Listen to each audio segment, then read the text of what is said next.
Hi everyone, welcome to another episode of Weird Catastrophe. Today I'm going to be taking a look at NPR and how the news that gets presented on National Public Radio has a rather demonstrable ideological bent, and how NPR's news coverage serves more to propagandize rather than inform its listeners.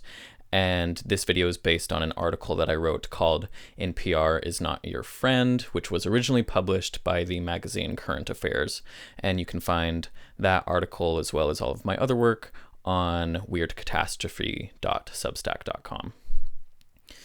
NPR is a problem.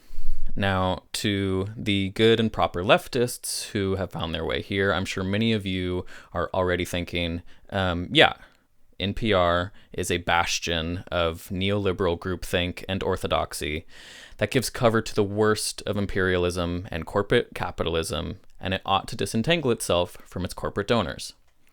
Very good. You can stop watching this since you obviously already know everything you need to know about the world. Your ideology provides all the answers before the questions are even asked. By contrast to the basket of deplorable right-wingers who found their way here, you may already be thinking, NPR is an elitist, liberal propaganda cult that serves as a mouthpiece for the Democratic Party and is openly hostile to any conservative voices, and it ought to be defunded. Congratulations, you're both kind of right and both kind of wrong. Now, NPR, originating like PBS from the Corporation for Public Broadcasting, was originally envisioned as an ad-free public service to all Americans, standing as an alternative to the privately owned commercial media. Yet, like much other media nowadays, NPR has become a product, a partisan news service with a sterile professional tone that belies an underlying allegiance to a very narrow range of political viewpoints that are largely inoffensive to those in power. Today, NPR is stuffed with advertisements and mostly paid for by corporations and listeners who come from a very specific demographic, that demographic being white, well-educated liberals. And NPR now receives relatively little in government funding these days. As a result of this shift in NPR's funding and ethos, the outlet has come to exhibit some of the worst pathologies of our commercial mass media. NPR is not our friend. Now let's take a closer look at why this is. NPR's reach has grown considerably since its founding. Its programming, between written news, audio, and video, reaches approximately 57 million people every week, while its flagship drive time newscasts, Morning Edition, and All Things Considered are in the top 5 highest-rated radio programs in the U.S., pulling in close to 15 million listeners per week. So, needless to say, NPR has an enormous influence over the national conversation, particularly amongst its mostly liberal listeners. This is why it is so important to assess the kind of worldview that gets presented on NPR, which is anything but objective. Now, in a world full of overtly partisan outlets such as CNN, Fox, MSNBC, The Atlantic, InfoWars, The Daily Wire, and many others, one might be tempted to think that NPR is a relatively moderate voice of reason amongst the sound and fury. A benevolent public service funded by the taxpayer, as friendly, essential, and innocuous as the post office. NPR has, quote, objective and balanced coverage. That's the assessment of Jack Mitchell, the first producer of NPR's All Things Considered, who spoke with me recently about the evolution of NPR over the years. He left NPR over 25 years ago and is now professor emeritus at University of Wisconsin-Madison. Regarding the quality of NPR's coverage, Mitchell said that it's not that different from the tone of the New York Times, which is sadly true. According to NPR's own ethics handbook, quote, fair, accurate, impartial reporting is the foundation of NPR's news coverage, unquote. However, it is critical to understand that there is no such thing as impartiality in the media. The decisions made every day regarding what stories to cover, how much time to devote to a particular point of view, whom to talk to, whom not to talk to, and what tone and style should be employed when telling a story, all represent subjective positions and points of view. Anyone who claims that their outlet is objective is high on their own fumes. NPR's own Nina Totenberg concedes this point. She said, quote, "Objectivity should never be confused with fairness. Nobody is purely objective. It's not possible.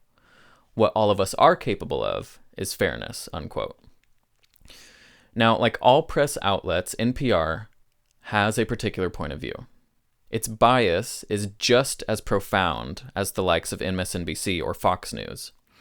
But NPR is perhaps even more pernicious because it presents itself as a model of objective journalistic integrity and balance, posturing as an institution that is above all of the common rage-selling, opinionating, and infotainment. But NPR's bias is not simply left-leaning or right-leaning. Its coverage embodies a bias that is thoroughly of and in service of the mainstream establishment, or what could be called the American bipartisan consensus. Any view that does not adhere to this consensus, or to received journalistic pieties, whether it comes from the left or the right, will be given short shrift on NPR. Regardless of whether a mainstream news outlet such as NPR dresses itself up in the accoutrements of the left or the right, it will generally prostrate itself before power, money, and the status quo. Now, what are some of the principal characteristics of the American bipartisan consensus? Firstly, entrenched establishment media outlets such as NPR that follow this consensus will take for granted the dominant neoliberal ideology of our political and social discourse that has been ascendant since at least the Reagan and Thatcher era. The ideology of neoliberalism, a symptom of unrestrained capitalism, which seeks to conform every aspect of the society to the amoral dictates of the, quote, free market by any means necessary, including through calculated use of violence, is a poison that infects our culture, has little to nothing to do with the classical liberalism propounded by those such as Adam Smith. It has no grasp of the cyclical nature of human history, which contradicts its utopian delusions. And, as we are most concerned with here, it has a predictable framework and expression in our media. The American bipartisan consensus assumes that certain things are not to be the subject of serious public, or for that matter, private debate. An outlet such as NPR, staffed with true believers in the religion of neoliberalism, will generally give credence to the overarching system of capitalism. It will accept the tired principles of globalization, free trade agreements, and free markets. It will give tacit approval to the idea of meritocracy, that our economic system is not fundamentally flawed, nor built on enforced inequality and class warfare, but rather that it is just in need of some tweaks here and there for everyone to thrive. It will pay fealty to official authorities and experts, specialists, those who are credentialed, and lend legitimacy to their pronouncements. NPR calls upon the usual cast of establishment talking heads, government officials, mainstream think tanks, and corporate mouthpieces to help analyze the daily news. Analyze, just a word for disseminating their establishment talking points. As Ralph Nader has pointed out, quote, "These news outlets seem oblivious to the blatant economic conflicts of interest inherent in groups such as the Heritage Foundation, the American Enterprise Institute, and professors who moonlight with corporations. These interviewees have economic and ideological axes to grind that are not disclosed to the general viewers, listeners, and readers when they are merely described as experts," unquote. A mainstream outlet such as NPR will implicitly accept the notion of American exceptionalism, having only credulity for the goodwill of Western militaries and states.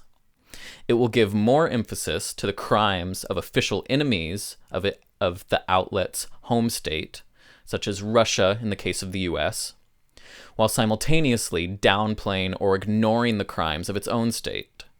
And it will generally accept the notion that increased representation of racial and gender minorities within institutions is itself a form of justice and not what it actually is, a way for those institutions to co-opt whole categories of people to become complicit in their odious systems, while conveniently leaving out the question of the need for a diversity of class, education, and ideology within those systems, not to mention the possibility of dismantling those systems altogether. Now, as Jack Mitchell put it, they are allegedly going for a diverse audience by talking about these issues, but their audience becomes no more diverse. There are really no more Black people listening to NPR than there ever were, which is not very many, primarily because of education. But they're really satisfying the academic liberals who love diversity. So being diverse is actually appealing more to the core NPR audience. It's just kind of reinforcing that audience as opposed to actually diversifying the audience. This mainstream bias in the media, which is an old problem, has more recently been attended by an extreme partisanization of audiences. According to 2019 Pew Research data shown in this table, NPR is the fourth most partisan network in terms of listener partisan affiliation, behind MSNBC, Fox News, and the New York Times. The NPR listener base is also highly skewed toward the white, liberal, relatively young, and highly educated. 87% of NPR listeners support the Democratic Party or lean that way. 68% of listeners are college graduates, making NPR the second most skewed by education after the Times. And not coincidentally, many of NPR's most prominent reporters are culled from the halls of elite universities. And we'll take a closer look at that, the issue of homogeneity of education in NPR specifically, but in the media more generally a bit later on.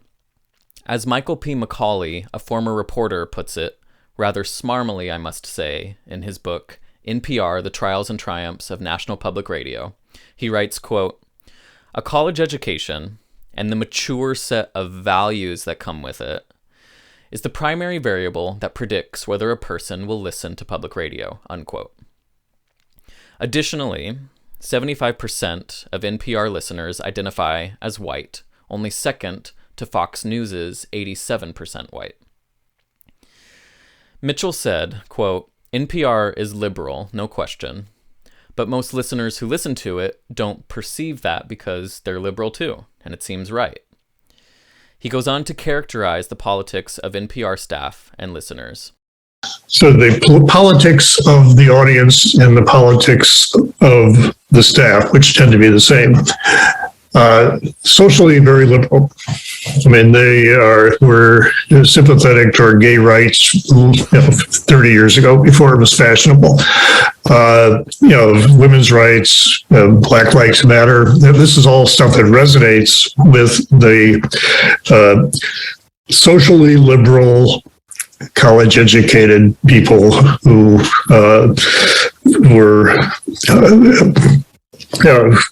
who make up much of the Democratic Party and who are, in fact, make up much of the public radio audience.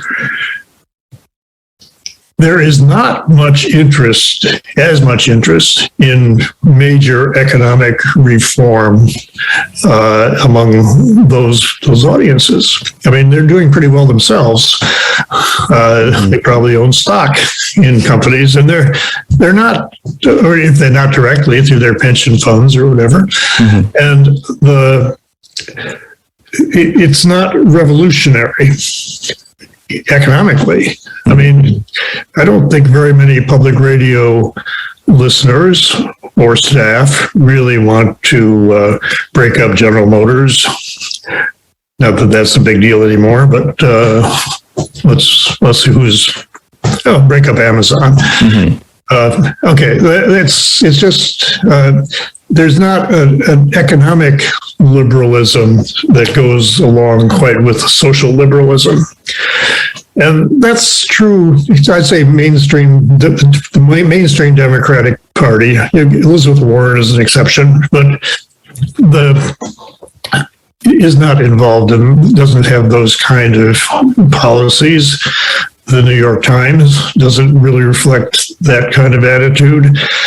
I don't know that it's because the corporations are sponsoring it. It's that the comfortable audience doesn't want to become economically uncomfortable.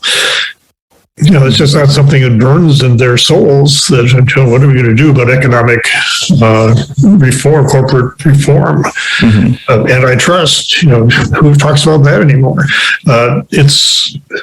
Maybe a little bit, not much. And it's not part of the mainstream liberal, I say moderately liberal or center right, center left kind of thing. Public radio was never radical. New York Times was never radical. Mainstream media are not radical. Public is not radical. Now, what Mitchell refers to there as radical is what I would simply call sensical and far past due antitrust enforcement that used to be standard practice in the U.S., as well as an ability to see through the official lies of the U.S. state, but I'll defer that point for now. He is correct in saying that the public is not radical. Given this, shouldn't public radio reflect the mostly middle-of-the-road views that the great mass of the public has? The problem with that framing is it leaves aside that mainstream media are not just moderate in their analysis, moderate being a code word for the acceptance of establishment orthodoxies and the dogma of the powerful, not a reflection of the views of the common man. They also have major blind spots in their coverage of power. There are major stories that corporate media give scant coverage to, which is a result of the structures of the press as an embedded institution. These blind spots don't reflect a moderate bias. They reflect an inability of the mainstream press to properly critique overarching structures by virtue of their assimilation into and dependence upon those very same structures. Mitchell makes a good point about how most mainstream media outlets operate these days. He notes that media outlets have shifted toward a model of appealing to very particular audiences along cultural and ideological lines. Matt Taibbi explicates this same trend in his book, Hate, Inc. And Taibbi writes that as Fox News cornered the market on the demographic of, quote, 55 to dead, in the words of the late former network boss Roger Ailes, and then became the most watched cable news station in the country, other news outlets began following that same model of picking a political side that appealed to a particular population and sticking to it. Now, the implications of this extremely profitable business model are worrying when it comes to a broad, well-informed citizenry. Once a network starts picking political sides, if a particular issue cannot be blamed on either the left or the right, then who wants to tell the story? Taibbi writes, quote, "If both parties have an equal or near equal hand in causing a social problem, we typically don't cover it."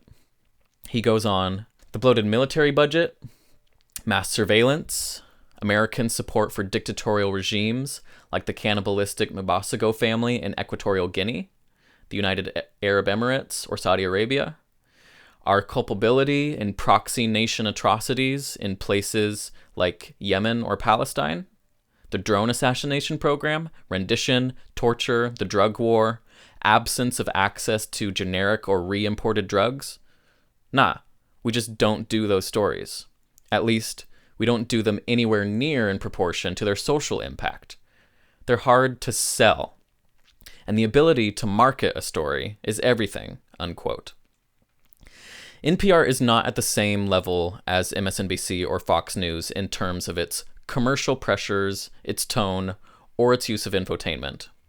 NPR does do some stories on systemic issues, albeit within the general mainstream framework. But looking at the makeup of its audience, NPR is just as siloed off as any other corporate outlet. Once an outlet is reliant upon a homogeneous audience and staffed with journalists who match that demographic, unspoken pressures are exerted on a newsroom to stay within the ideological bounds that are most comfortable to those demographics. NPR knows its audience and is likely to cater to its liberal listeners' interests. Now, Macaulay, who I mentioned before, was a former journalist. He worked as a radio journalist. He writes that for public radio, this fixation on catering to the values of a particular audience is seen as necessary to its financial survival. He writes, quote, "Audience research helped public radio fuse its programs more snugly to the values, beliefs, and attitudes of the people who tuned in, and pledged their financial support most often," unquote. Those who have worked in public radio, such as Macaulay and Mitchell, recognize that no single radio station can try to serve the entire public. Mitchell said, quote, "Our media is so splintered that I'm not sure there can be a place that everybody trusts or feels confident in, because they'll have lots of people, places that they can go to they hear nothing that's going to be bothersome to them. Why make yourself uncomfortable when you can be in a comfortable place, be it Rush Limbaugh or NPR? Mm-hmm. Who wants to be uncomfortable? Yeah. Who wants to be questioned? Over the years, then, NPR has essentially become a product specifically designed by its liberal, college-educated staff, paid for by its liberal, college-educated listeners, and sponsored by corporations who pay for access to that audience.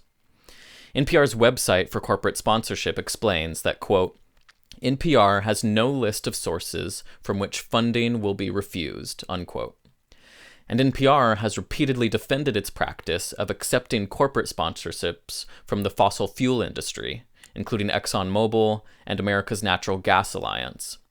It has justified this practice on the grounds that, quote, "To impose a litmus test to accept or reject funding from an organization would create the appearance that NPR, as a news organization, has taken a position on the issues related to that organization," unquote, and NPR would no longer, quote, "be seen as fair and unbiased if someone inside the organization had decided that sponsorship from one side or the other was objectionable," unquote. Now, NPR entices corporate sponsors in part by touting their halo effect, which is what it can give to a company's reputation, meaning, as they put it, the positive association and shared values that NPR listeners attribute to the companies that sponsor us, unquote. So if that halo effect is real, and NPR insists it is, then by their own admission, they are funded in part by burnishing the reputation of the fossil fuel industry. NPR's leadership has fully bought into this kind of funding model of receiving as much corporate sponsorships and private money as they can get. They have corporate advertisements, which were once considered verboten on public radio, that have now been accepted as a facet of NPR's news programs.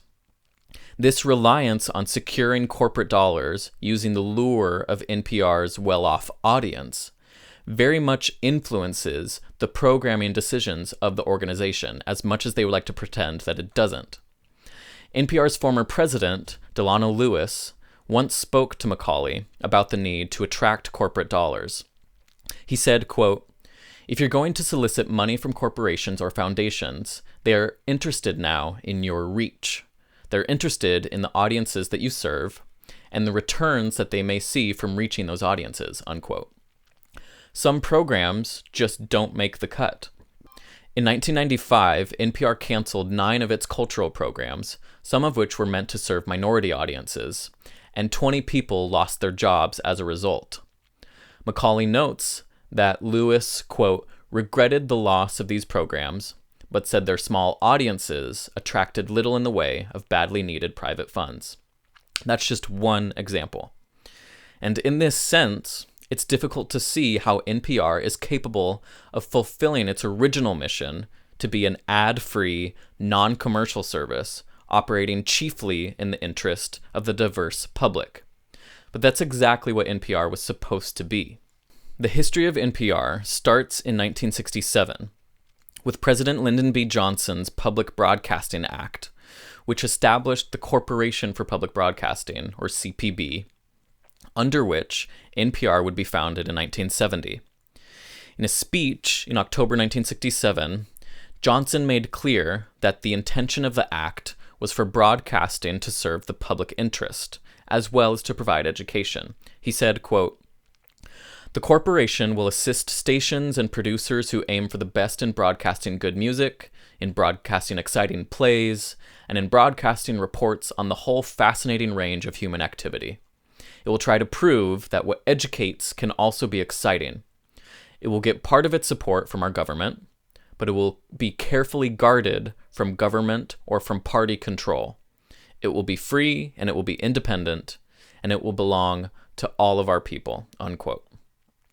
At the outset, NPR emphasized drawing from the voices of the real people, not the experts, as Mitchell put it. Mitchell said that it was to be representative of the entire country. The assumption was that all kinds of people would listen to this because all kinds of people were represented. NPR's first mission statement, the NPR Purposes, written by program director Bill Simmering, called for NPR to, quote, "celebrate the human experience as infinitely varied rather than vacuous and banal, to help citizens develop a sense of active, constructive participation in society rather than apathetic helplessness, and speak with many voices and many dialects," unquote. Simmering had not been a journalist. His background was in educational radio. Mitchell recalls him as a philosopher, a dreamer, a wonderful human being who believed in featuring common people. Now, Macaulay notes that before NPR, Simmering had opened a storefront radio studio in a minority neighborhood that helped residents communicate their interests and concerns to a wider audience. Macaulay writes that Simmering had a 1960s mentality of wanting to uplift the downtrodden masses, and quotes the Corporation for Public Broadcasting's Al Hulson, who said, "I think there was a whole group of people, and Bill Simmering stands out among that group, that said, there are resources all over the United States that can be tapped for national enlightenment, that ideas are not restricted to the East Coast or Europe. They're all over the world in the smallest places, in the biggest places. There are brilliant minds everywhere that could solve human problems and put society ahead and stop war," unquote. For a time at the start, NPR prominently featured average people in its programming. Mitchell described the early days when they would call up people around the country. In fact, in the early days when Susan Stamberg was hosting and I was producing, we had people around the country who were kind of our observers. There was a guy named Charlie in Kansas, and Charlie was he's a farmer, but a very thoughtful guy. And we used to call him every month or so and see what's going on. And we had a woman in Wisconsin, I forgot what her name was, but she's a housewife. She just took care of the house like most women did at that time. Mm-hmm. But once again, very thoughtful person. And so we had these people, the real voices. NPR used to have what they called sound portraits, interviews with everyday people talking about their occupations at length, from mechanics to balloon salesmen. Real voices, Mitchell calls them. Mitchell also recalls NPR's method of covering a strike at a Chevrolet plant in Ohio with potentially unpredictable on-air results. And one proud moment, there was a strike going on in Lordstown, Ohio, at the Chevrolet plant there. Mm-hmm. And what are we going to do? Should we, how are we going to cover this? We got the phone number of the telephone booth, in the lunchroom at Lordstown. We called it. Whoever answered the phone, we talked to them. So we did a lot of that. I and Susan was really important, very influential in the anti-hard news approach. So we were trying to get more ordinary people on, and so we did that. But as Mitchell admits, Bill Siemering's vision was highly romantic and not terribly realistic. At the same time, Mitchell said, quote, "I thought we were an alternative to the mainstream media." By 1978 to 79, about the time that Morning Edition began, NPR made a real major change of pace to move from being an alternative to being competitive. That I did not anticipate, unquote. Around 1976, taking the advice of private consultants, NPR decided to become more respectable and professional, giving voice to experts instead of average people, and hiring more people with journalism backgrounds to staff its programs. And so we had this conflict between the ideal that had been laid out by Siemering, which, as I say, was never terribly realistic, and then the desire of many of the staff people to be mainstream. The goal was to become the best journalistic organization it could be, Mitchell said. As this conflict came to a head, Mitchell left NPR along with the rest of the top management. Then, a liberal democratic journalist, as Mitchell describes Frank Menkowitz, he was brought in to reorient the stations as NPR's new president. Perhaps partly due to this mainstream shift, NPR has been able to cultivate a very elite good audience, a rather well-fixed, rather comfortable audience who would be willing to pay for it, Mitchell said. Essentially, public radio sells that audience to corporations. Today, public radio listeners and private corporations make up most of the funding for NPR. Corporate sponsorships comprise the largest portion of NPR's revenue, totaling around 37% of its total budget. As Mitchell points out, there are two reasons NPR doesn't need government money anymore. NPR gets a lot of private money, and as he put it, quote, "government never came through anyway." Macaulay wrote in 2005 that because, quote, "the amount of federal money earmarked for public radio has dwindled to about 14% of the industry's annual budget, 33% if you include money from state and local governments, and income from private sources, such as pledge drives and corporate underwriting, accounts for a little more than half of the funding mix. America's public radio system must, as a matter of survival, focus its programming and fundraising efforts on the highly educated audience that covets its programs most," unquote. Now, to me, that sounds like a self-fulfilling prophecy, and it's not how things used to be. NPR was originally funded entirely by the Corporation for Public Broadcasting. That funding was significantly cut under the Reagan administration. The bulk of the funding was then shifted onto the backs of the local public radio stations and their listeners' wallets, as those stations now had to pay for access to NPR programming. CPB later received a 25% cut during the Gingrich-led Congress of the 1990s. NPR has been a long-time target for defunding by the right wing. President Trump threatened to cut funding for CPB in 2020. In the warped political spectrum of the United States, any media outlet that is not Fox News is considered rabidly left-wing.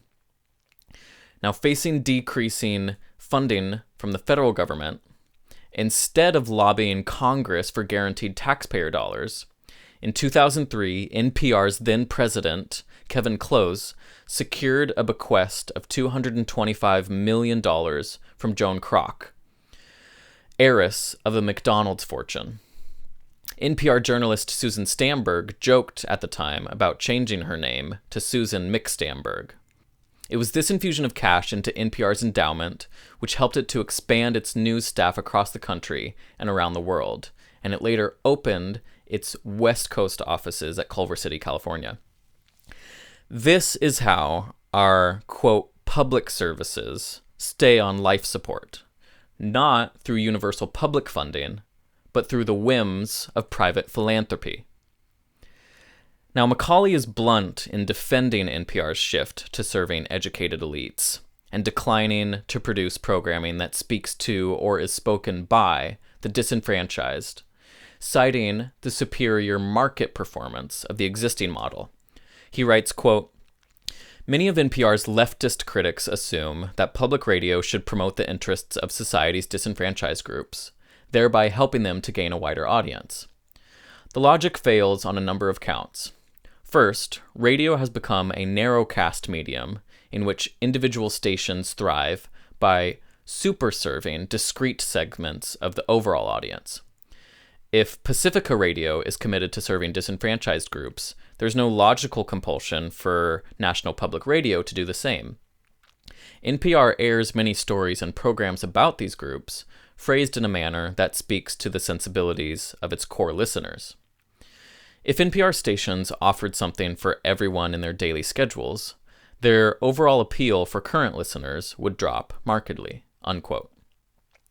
Now, speaking just for myself, I don't necessarily need NPR to promote the interests of society's disenfranchised groups, but I do need it to stop promoting the interests of our collective oppressors by treating every powerful U.S. official with kid gloves as if they are an oracle and a representative of a legitimate government and therefore worthy of respect.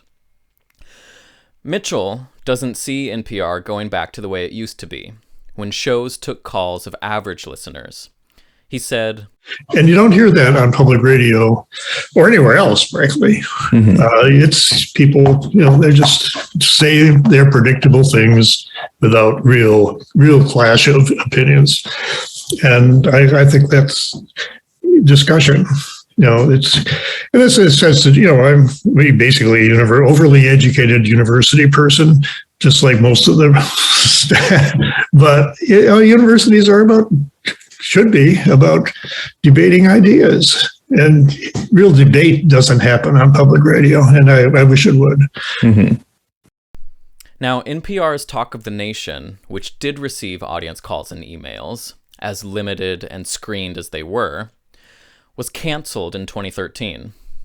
NPR officials said the decision was part of a, quote, move away from opinion and towards straightforward storytelling, unquote.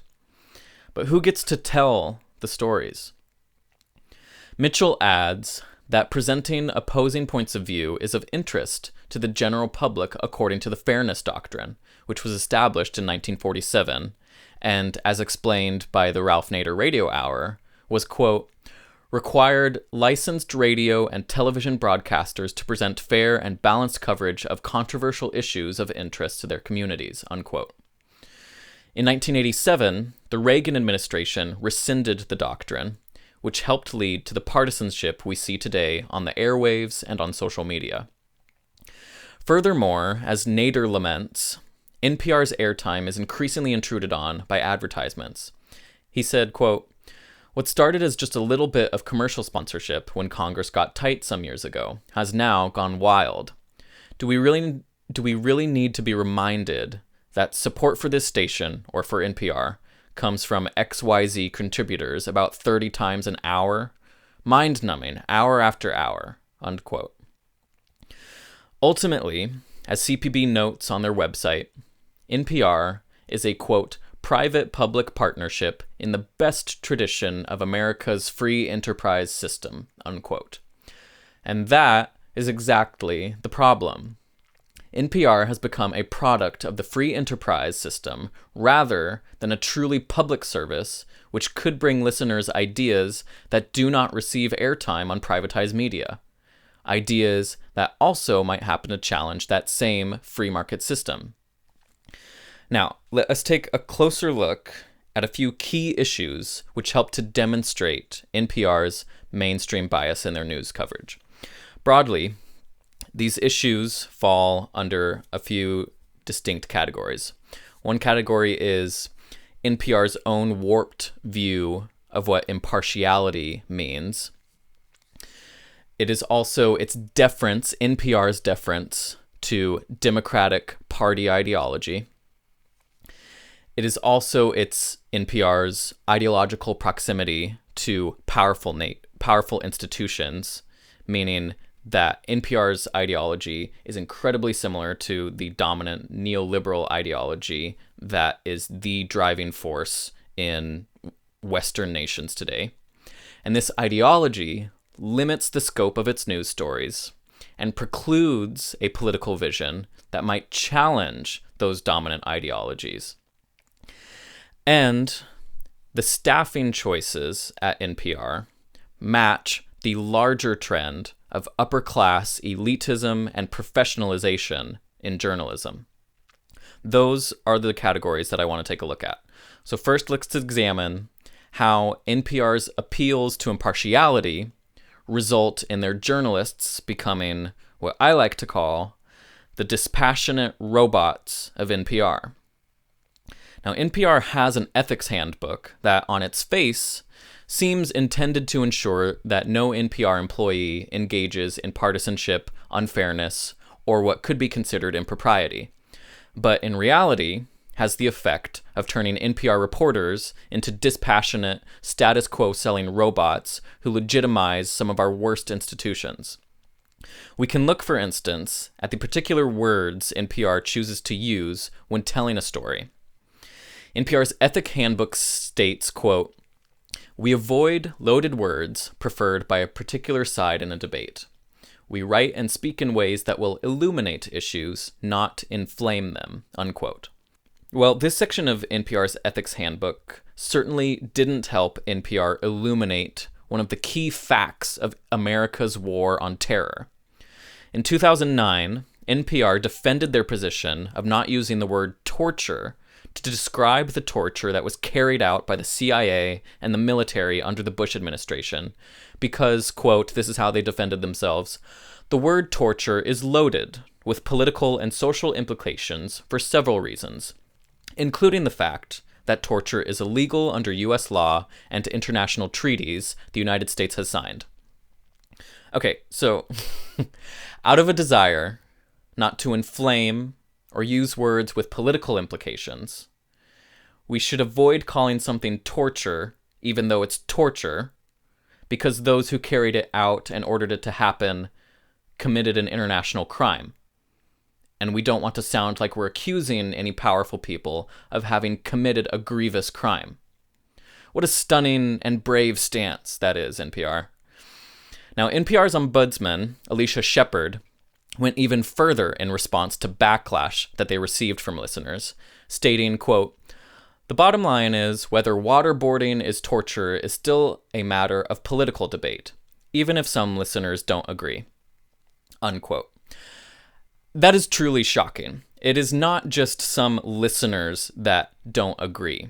It's also Amnesty International, Human Rights Watch, the Committee Against Torture, the UN Special Rapporteur on Torture, and the UN High Commissioner for Human Rights.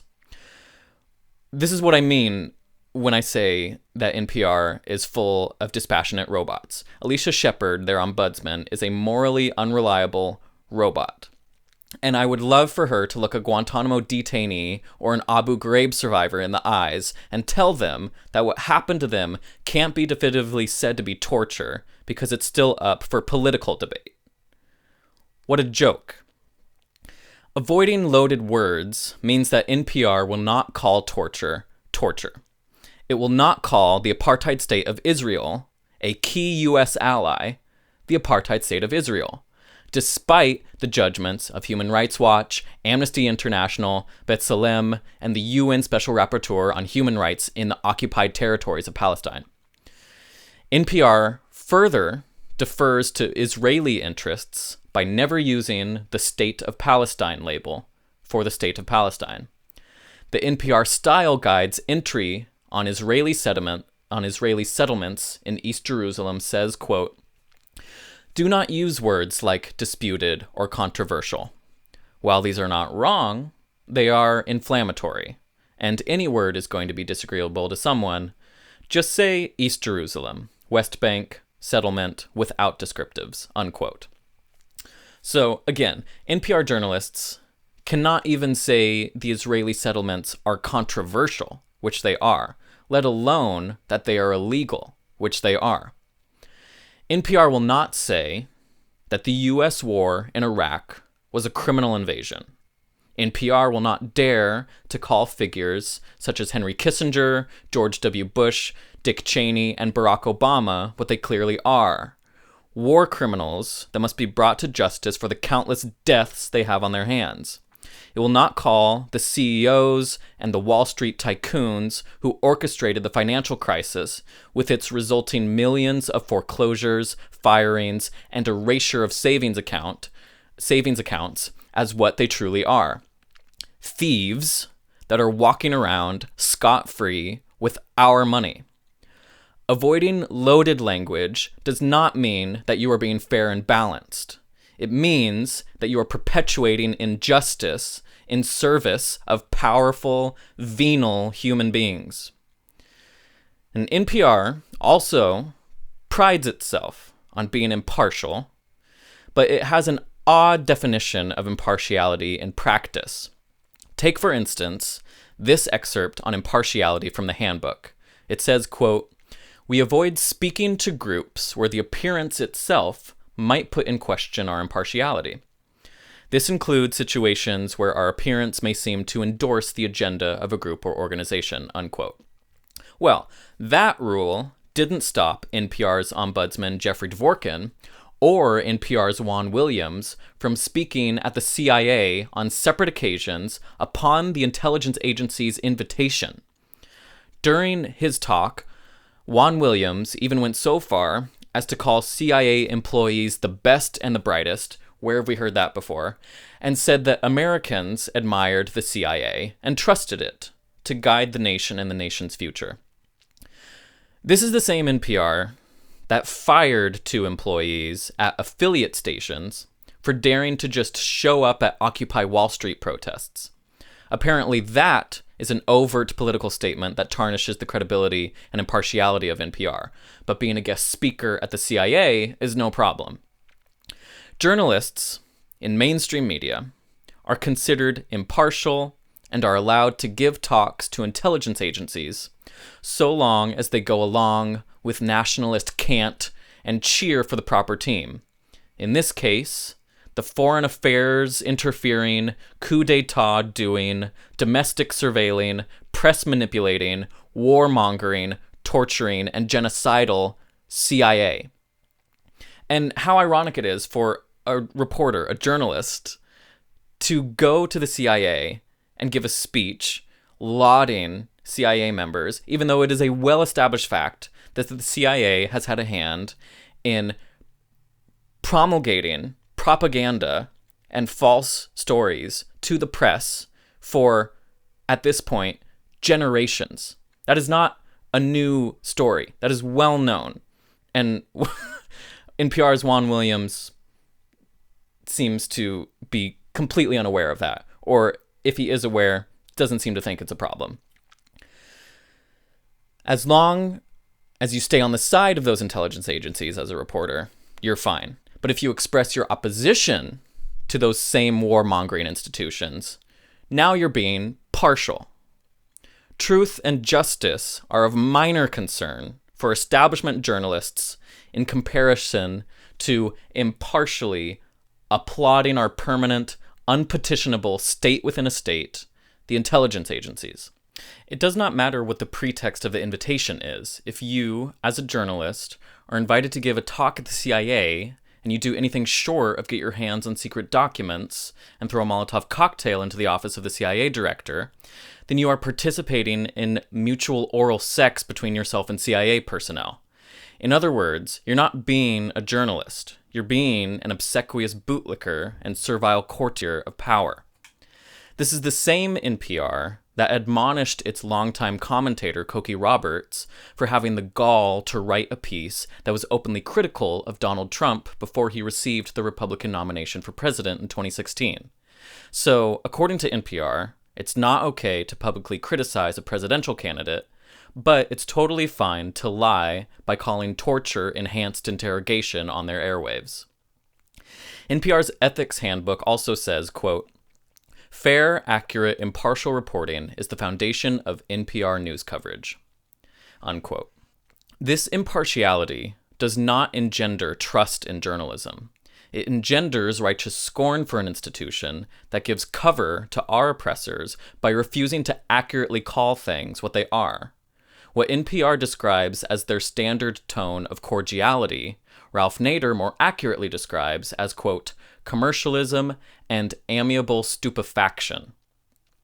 When NPR claims that it is maintaining journalistic integrity by adhering to notions of impartiality, what it means is that it is choosing to speak in inoffensive tones that are perfectly acceptable to elites. It is choosing to defer to the neoliberal status quo establishment powers and consensus by refraining from using adversarial language in its news coverage. Such an approach is particularly bad for their foreign policy coverage. Let's take a recent example, the protests in Iran after the death of a Kurdish woman who had been taken into police custody for allegedly failing to abide by the dress code for women. According to The Guardian, witnesses say she was beaten by the morality police. NPR's choice of words about these protests? The Iranian protests are about, quote, personal freedoms, the economy, the environment, unquote. The word sanction appears nowhere in the NPR article, even though Iran has been under some form of sanctions by the US since 1979, the year of the Islamic Revolution, with brief pauses during the Obama and Bush years for humanitarian crises and as part of the nuclear deal, which Trump then withdrew from. Might those US sanctions have something to do with the economy, as NPR puts it? The World Socialist website more accurately describes the situation. They write, quote, the protests in Iran are being fueled by a rapidly deteriorating economic crisis, produced above all by the devastating impact of a brutal sanctions regime enforced by the imperialist powers that is tantamount to war, unquote. Another thing that NPR claims to pride itself on is its attempts to hear from diverse voices. According to NPR's Ethics Handbook, again, they write, quote, hearing from a variety of people makes our journalism stronger and more complete. In our reporting, we seek various perspectives on an issue, as well as the evidence supporting or countering each one. We try to understand minority viewpoints as well as those of recognized authorities. We don't ignore perspectives merely because they're less popular, unquote. Yet, in the very next paragraph, NPR admits it will give more coverage to those in power. It writes, quote, those individuals whose roles give them an outsized influence in how events play out will necessarily receive more attention in our news coverage. But it's important for our audience to hear from a variety of stakeholders on any issue, including those who are often marginalized, unquote. Unfortunately, the people that NPR considers to have an outsized influence on how events play out are not the people that news coverage ought to be highlighting. NPR is more likely to interview someone from a think tank, a high-ranking lawmaker, not the people who are most affected by those power brokers. So much for treating our friendly neighborhood balloon salesman as equally worthy of airtime. The mainstream journalistic, quote, respect for different viewpoints usually only refers to liberal or conservative viewpoints, left or right. But just thinking in those terms of left versus right is more obfuscating than it is clarifying. Firstly, these shallow and increasingly unuseful terms of left and right gloss over key areas where anti-establishment thinkers of the left and the right are in agreement, such as in the belief that the dominant institutions of power are far past due for an overthrow. NPR's claims of recognition for both minority viewpoints and authorities, their understanding of liberal and conservative perspectives, actually excludes most other political viewpoints out there, particularly ones which are adversarial to the kind of mainstream model that NPR represents. It is difficult, if not impossible, to find National Public Radio giving fair hearings to any members of the public who articulate views that are considered to be from the political wilderness. Where, on NPR, are the public anti-imperialists, socialists, anarchists, communists, fascists, fundamentalist Pastafarians, radical environmentalists, eco-terrorists, black nationalists, Pan-Africanists, or anti-state militants being asked what they think about current events? NPR's impartiality, as they put it, does not have much room for non-mainstream voices. Many perspectives actually do get ignored on NPR. The typical commentary we usually get on NPR is something like an interview with a dismal member of the US State Department, followed up by a counterpoint offered by an employee of a US-funded think tank. How enlightening. Actually, why should they even go through the trouble of interviewing such people? A chimpanzee would be able to predict what the State Department's stance will be on any given issue. Let's just get the chimp to write up a transcript responding to the latest Israeli war crime, and let's have Mary Louise Kelly read that on air. We support an investigation and will follow the facts. Great. Job well done. That's all you needed. Just make sure that the chimp doesn't try to insert any follow-up questions to Secretary of State Anthony Blinken on how the U.S. is actually going to hold Israel accountable for the murder of Palestinian-American journalist Shireen Abu Akleh, now that Israel has finally admitted it is responsible for her death. What about Shireen Abu Akleh? She was murdered by Israeli forces. Right, CNN just agreed to this. These are your two greatest allies in the Middle East, Saudi Arabia and Israel. They have murdered American journalists and there have been absolutely no repercussions. And you're sitting up here talking about the freedom of press and democracy. The United States is denying sovereignty to tens of millions of people around the world with draconian sanctions for electing leaders that you do not like. Why is there no accountability for Israel or Saudi Arabia for murdering journalists? It is one of the most dangerous places in the world to be a journalist in Palestine. I deplore the loss of Shireen. She was a remarkable journalist, an American citizen, as you all know. And there too, we are determined to follow the facts and get to the truth of what happened. Secretary Blinken, with all due respect. I'm sorry, with respect, they have not yet been established. Yes, it has. No, they have not. We are looking for an independent, credible investigation. When that investigation happens, we will follow the facts wherever they lead. It's as straightforward as that. That has not yet happened, but it's something that we very much want to see happen. And we'll have time after the panel. NPR is subject to the same inertia, consensus-seeking, tone moderation, and nationalist deference to state, capital, and military interests as any large corporate media outlet, all the while claiming that it is balanced, above it all, and not in any way influenced by its underwriters. Now, moving from the subject of NPR's tone of cordiality and impartiality, there are many examples that you can look at to see how their coverage is generally framed in ways that are deferential to the Democratic Party. NPR's audience and staff is composed overwhelmingly of college-educated liberals, the same demographic that dominates the Democratic Party.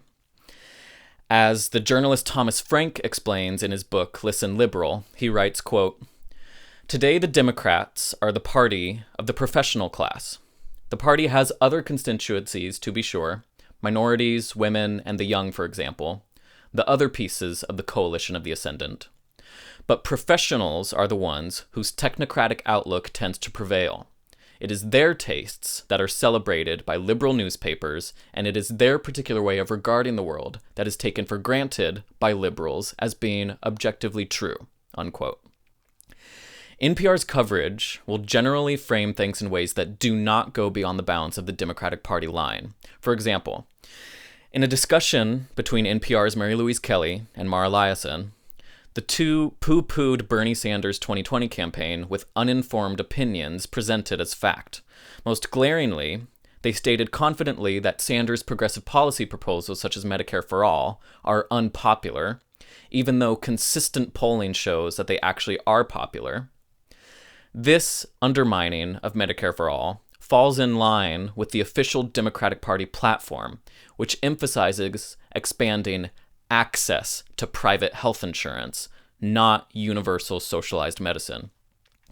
Piece after piece on NPR mocked Sanders' electability prospects despite his campaign's record-breaking small-dollar donations, polling which showed he fared better than Trump, that significant numbers of people who voted for Sanders in the 2016 primary went on to vote for Trump and would do so again in 2020, and that Biden looks and sounds like he needs to be hooked up to life support. NPR breathlessly reported that the Russian government was trying to help the 2020 Sanders campaign without ever acknowledging in that story that those claims were strategically leaked by the US intelligence community, an institution not exactly known for its benevolence or truth-telling, but is well known for its long record of interference in democratic elections, both foreign and domestic, and in mass murder campaigns carried out against its enemies. And these leaks came at a time when Sanders was ascendant in the polls. That NPR story also relied on an analysis of the Russian-funded outlets RT, or Russian television, and Sputnik. That analysis found, shockingly, that Sanders was mentioned more positively than other candidates by those outlets. How awful. Oh my God. Like, one wonders what biases would be found by a similar analysis of Voice of America, or CNN, or MSNBC. It's ridiculous. This establishment bias against Sanders, embodied by NPR, is in accordance with the corporate-friendly Democratic Party's corruption in rigging the 2016 primary against Sanders. The Democratic Party and the corporations that support it would rather have Trump in the White House than a Democratic socialist. They would rather have loyal apparatchiks accountable to moneyed interests than leftists who are actually accountable to the citizenry. And these puppet masters are the voices that predominate on NPR. NPR's bias towards the mainstream of the Democratic Party also serves to obfuscate the true function of the Democratic Party.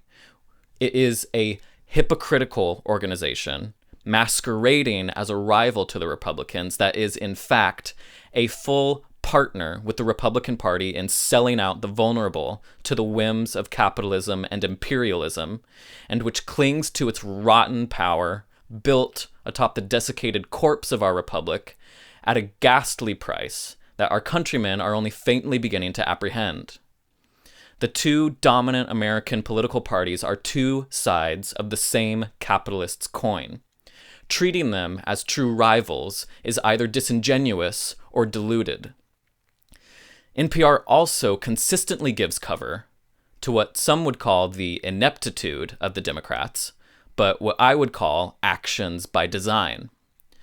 In a recent story about President Biden's dismally low popularity, NPR's Domenico Montanaro blames Biden's poll numbers on Senator Joe Manchin's obstruction, his actions in the Senate that have been blocking some of the more progressive policy proposals that Biden promised he would get passed.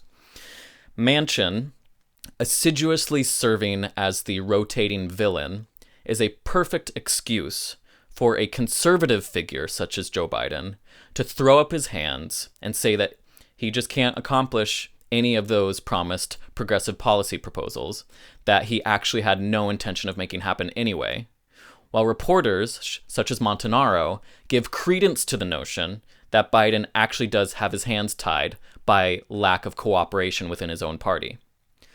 The story also notes that there is talk of a Democrat besides Biden running for president in 2024. And who does Montanaro list as potential candidates? The even more unpopular Kamala Harris and Pete Buttigieg. Who isn't mentioned? Bernie Sanders. Our vision of the politically possible is thereby occluded by NPR.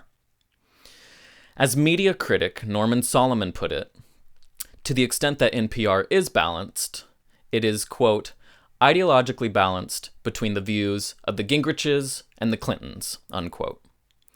And perhaps more to the point, as Professor Robin Anderson put it in a piece criticizing that aforementioned discussion between Mary Louise Kelly and Mara Liasson about Bernie Sanders, She said that the ignorance that undergirds the majority of analysis that is presented on NPR is, quote, willful, and finds its roots in a profoundly ideological position, an ideology adopted by journalists who favor and are rewarded by corporate arguments promoted by corporate Democrats, unquote.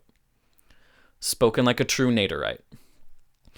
Now, this concept of who gets rewarded in mainstream media and who gets punished or pushed aside is essential to understanding why certain worldviews receive widespread airtime and others do not. Those who succeed in the business of establishment journalism, and as discussed before, NPR is in no way immune from the degrading effects of the corporatization of journalism, woefully dependent as NPR is on corporate dollars, syndication fees, and intrusive on-air ads touting their donors.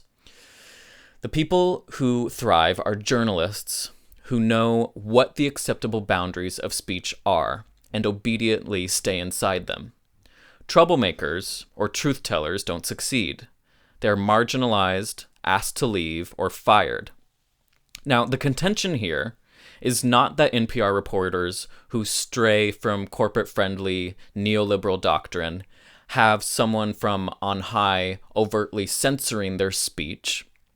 Such authoritarianism is not required for effective thought control. Rather, those who follow popular consensus and are able to articulate positions held by the elite class are rewarded with successful careers, primetime host positions, and various accolades, whereas those who stray from the righteous path and antagonize popular consensus are assigned to cover Elks Lodge events.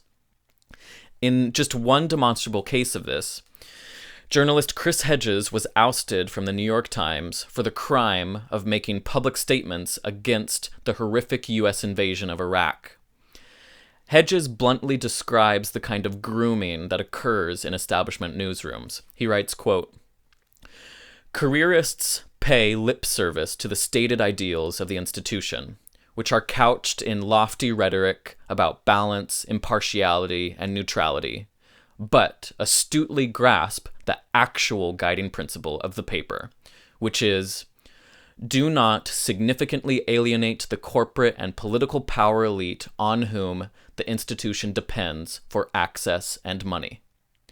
Those who master this duplicitous game do well. Those who cling tenaciously to a desire to tell the truth, even at a cost to themselves and the institution, become a management problem," unquote. This kind of filtering ensures that a certain kind of ideology, disguised as being objective, will remain ascendant in influential establishment newsrooms, while divergent views will be shunted aside. Eminent scholar and general pain in the ass to neoliberal ideology Noam Chomsky describes this same phenomenon to a BBC reporter here. Tell me how that works. You're not suggesting that proprietors phone one another up, or that many journalists get their copies spiked, as we say? It's actually Orwell, you may recall, has an essay called Literary Censorship in England, which was supposed to be the introduction to Animal Farm, except that it never appeared, in which he points out, look, I'm writing about a totalitarian society, but in free democratic England it's not all that different. And then he says unpopular ideas can be silenced without any force. And then he gives a two-sentence response, which is not very profound, but captures it. He says two reasons. First, the press is owned by wealthy men who have every interest in not having certain things appear. But second, the whole educational system, from the beginning on through, just gets you to understand that there are certain things you just don't say. Well, spelling these things out, that's perfectly correct. I mean, it's the first sentence is what we expand on. This is what I don't get, because it suggests that, I mean, amateur people like me are self-censoring. No, not self-censoring. There's a filtering system that starts in kindergarten. It goes all the way through. And it doesn't work 100%, but it's pretty effective. It selects for obedience and subordination. And especially, I think that... So stroppy people won't make it to positions of influence? Behavior problems, or if you read applications to a graduate school, you see that people will tell you he's not, doesn't get along too well with his colleagues. You know how to interpret those things. I'm just interested in this because I was brought up, like a lot of people, probably post-Watergate film and so on, to believe that journalism was a crusading craft and that there were a lot of disputatious, stroppy, difficult people in journalism. And I have to say, I think I know some of them. Well, I know some of the best and best-known investigative reporters in the United States. I won't mention names, because whose attitude toward the media is much more cynical than mine. In fact, they regard the media as a sham, and they know and they consciously talk about how they try to play it like a violin. If they see a little opening, they'll try to squeeze something in that ordinarily wouldn't make it through. And it's perfectly true that I'm sure you're speaking for the majority of journalists who are trained, have it driven into their heads that this is a crusading profession, adversarial, we stand up against power, a very self-serving view. On the other hand, in my opinion, I hate to make a value judgment, but the better journalists, and in fact the ones who are often regarded as the best journalists, have quite a different picture, and I think a very realistic one. How can you know that I'm self-censoring? How can you know that journalists are self-censoring? I'm sure you believe everything you're saying. But what I'm saying is if you believe something different, you wouldn't be sitting where you're sitting. It is incredibly important to have a skeptical eye towards any media outlet, particularly when an outlet claims that it does everything it can to be impartial and balanced. Take a close look at the quality of their coverage and find out what perspectives are not being aired. You can try just searching for NPR Noam Chomsky or NPR Ralph Nader on a search engine. You will find that these two stalwart, well-respected experts who often challenge corporate and military power and who have long histories of public service are rarely given any airtime, let alone discussion of their ideas, on the liberal NPR. You will also find evidence that Chomsky had a review of one of his books preemptively taken off the air by a higher-up at NPR. And how ironic it is that NPR, which owes its very existence to the advocacy of Ralph Nader and others in getting Congress to pass the bill that founded NPR, will rarely bring Ralph Nader on the air to discuss the corporate control of government and many other consumer protection issues concerning the American public, which Nader is well versed in.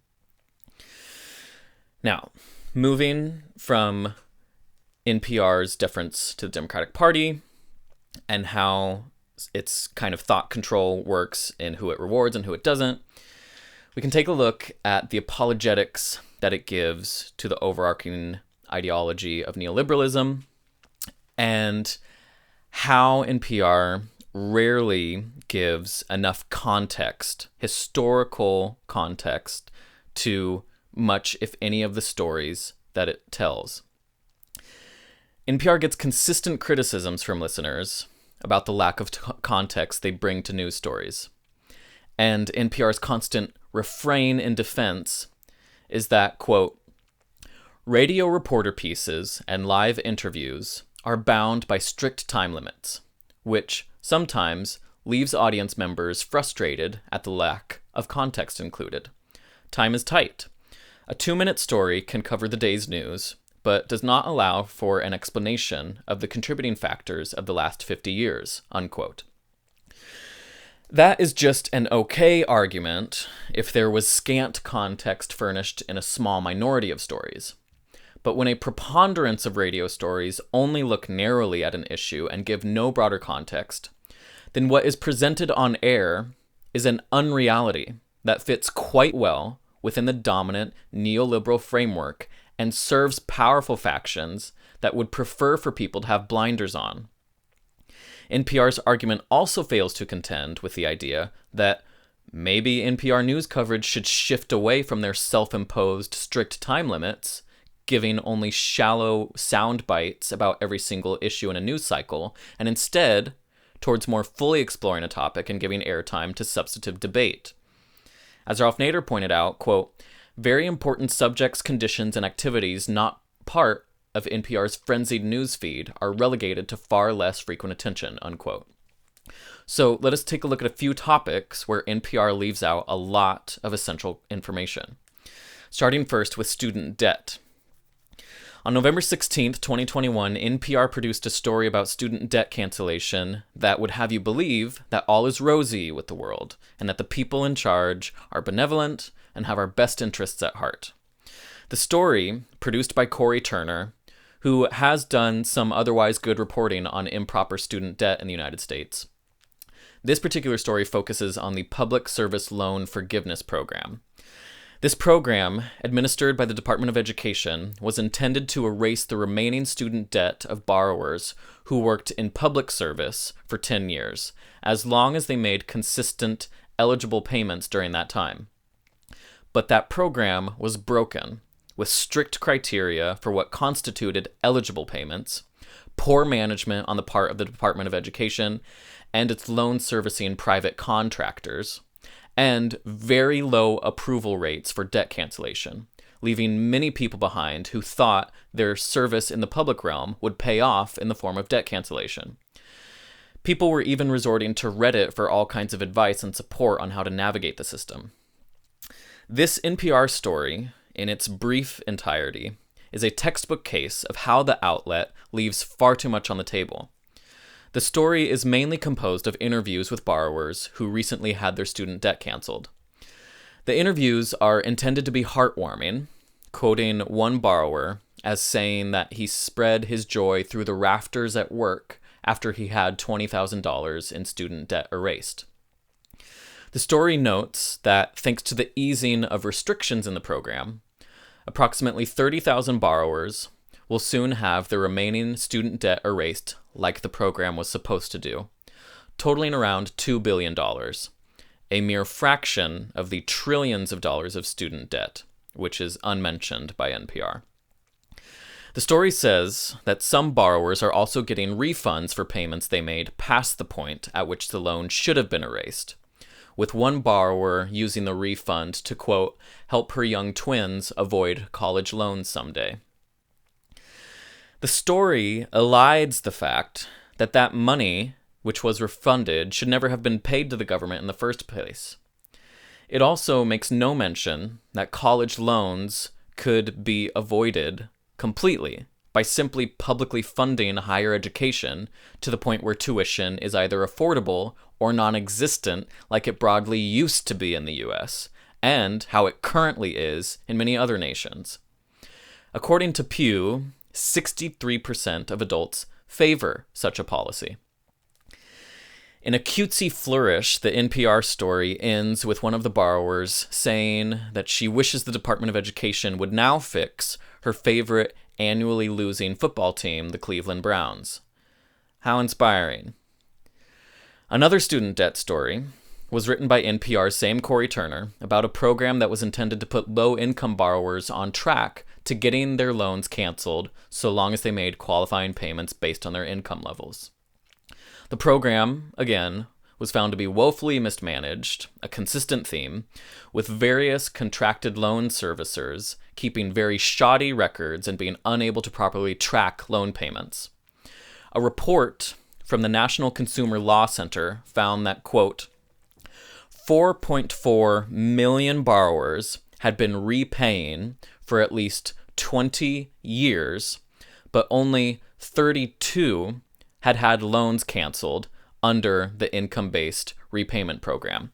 So let me just repeat that. Under this program, where low-income borrowers were supposed to get their loans erased so long as they made some form of payment based on their income, 4.4 million of them were making payments for 20 years. 4.4 million. And over the course of that time, only 32 individuals out of 4.4 million had their loans canceled. This NPR story about the income-driven repayment program does a good job of highlighting how broken it is. But it does not explicitly connect the problems of the program with the simple fact that the government contracted out loan servicing obligations to private entities. This is a staple tactic of neoliberal regimes that consistently fetishize the supposed efficiencies of privatization. The story had no mention of the broader historical context of consistent federal defunding of higher education, and it gave short shrift to the concept of universal debt cancellation. The only mention of student debt cancellation came at the end of the story, with Turner relying on a he said, she said formula, giving the last word to a U.S. representative who is opposed to student debt cancellation. And tellingly, the on-air version of this story, which was given only 3 minutes on NPR's Morning Edition, completely cuts out any mention of the demands for universal student debt cancellation. And it instead ends with a boilerplate quote from the Department of Education about how they will do better next time. NPR also produced a story on the recent extension of the student debt payment pause, where Elsa Chang interviewed Secretary of Education Miguel Cardona. Cardona, who speaks less like a Secretary of Education and more like a robot that has been programmed to use the filler, at least once every other sentence in order to make him sound like a vague, stilted, unsure robot, was given little pushback by Chang regarding the exigencies of the student debt crisis. Now, to be fair, trying to pin down a script-reading, nebulous, prevaricating actor such as Secretary Cardona isn't easy to do live on air. But the best way is to keep it simple. Just ask him, why hasn't the Department of Education just canceled $10,000 of student debt for every borrower, nor canceled total tuition for every borrower making less than $125,000 a year who attended a public college or private HBCU, which is what President Biden promised he would do on the campaign trail? Now, of course, Cardona will try to worm his way out of that question by using his best PR speak, just as he did with all of the other questions that Chang threw at him. But at least he will have had the words of his own administration thrown back in his face on air. Instead of giving pushback, Chang wonders why more student debtors aren't making payments while interest is paused. She said, which you would think is exactly when borrowers would want to be paying off their loans, unquote. Such a ridiculous presumption like that debtors don't have better things to do with their money, like save as much as they can during a pandemic and a corporate-devised inflation crisis, is representative of an out-of-touch bias by NPR in favor of elite interests. Chang then asks, quote, do you worry that the mixed messages this administration is sending about possible debt cancellation further down the road is maybe causing people to not pay down their loans? Unquote.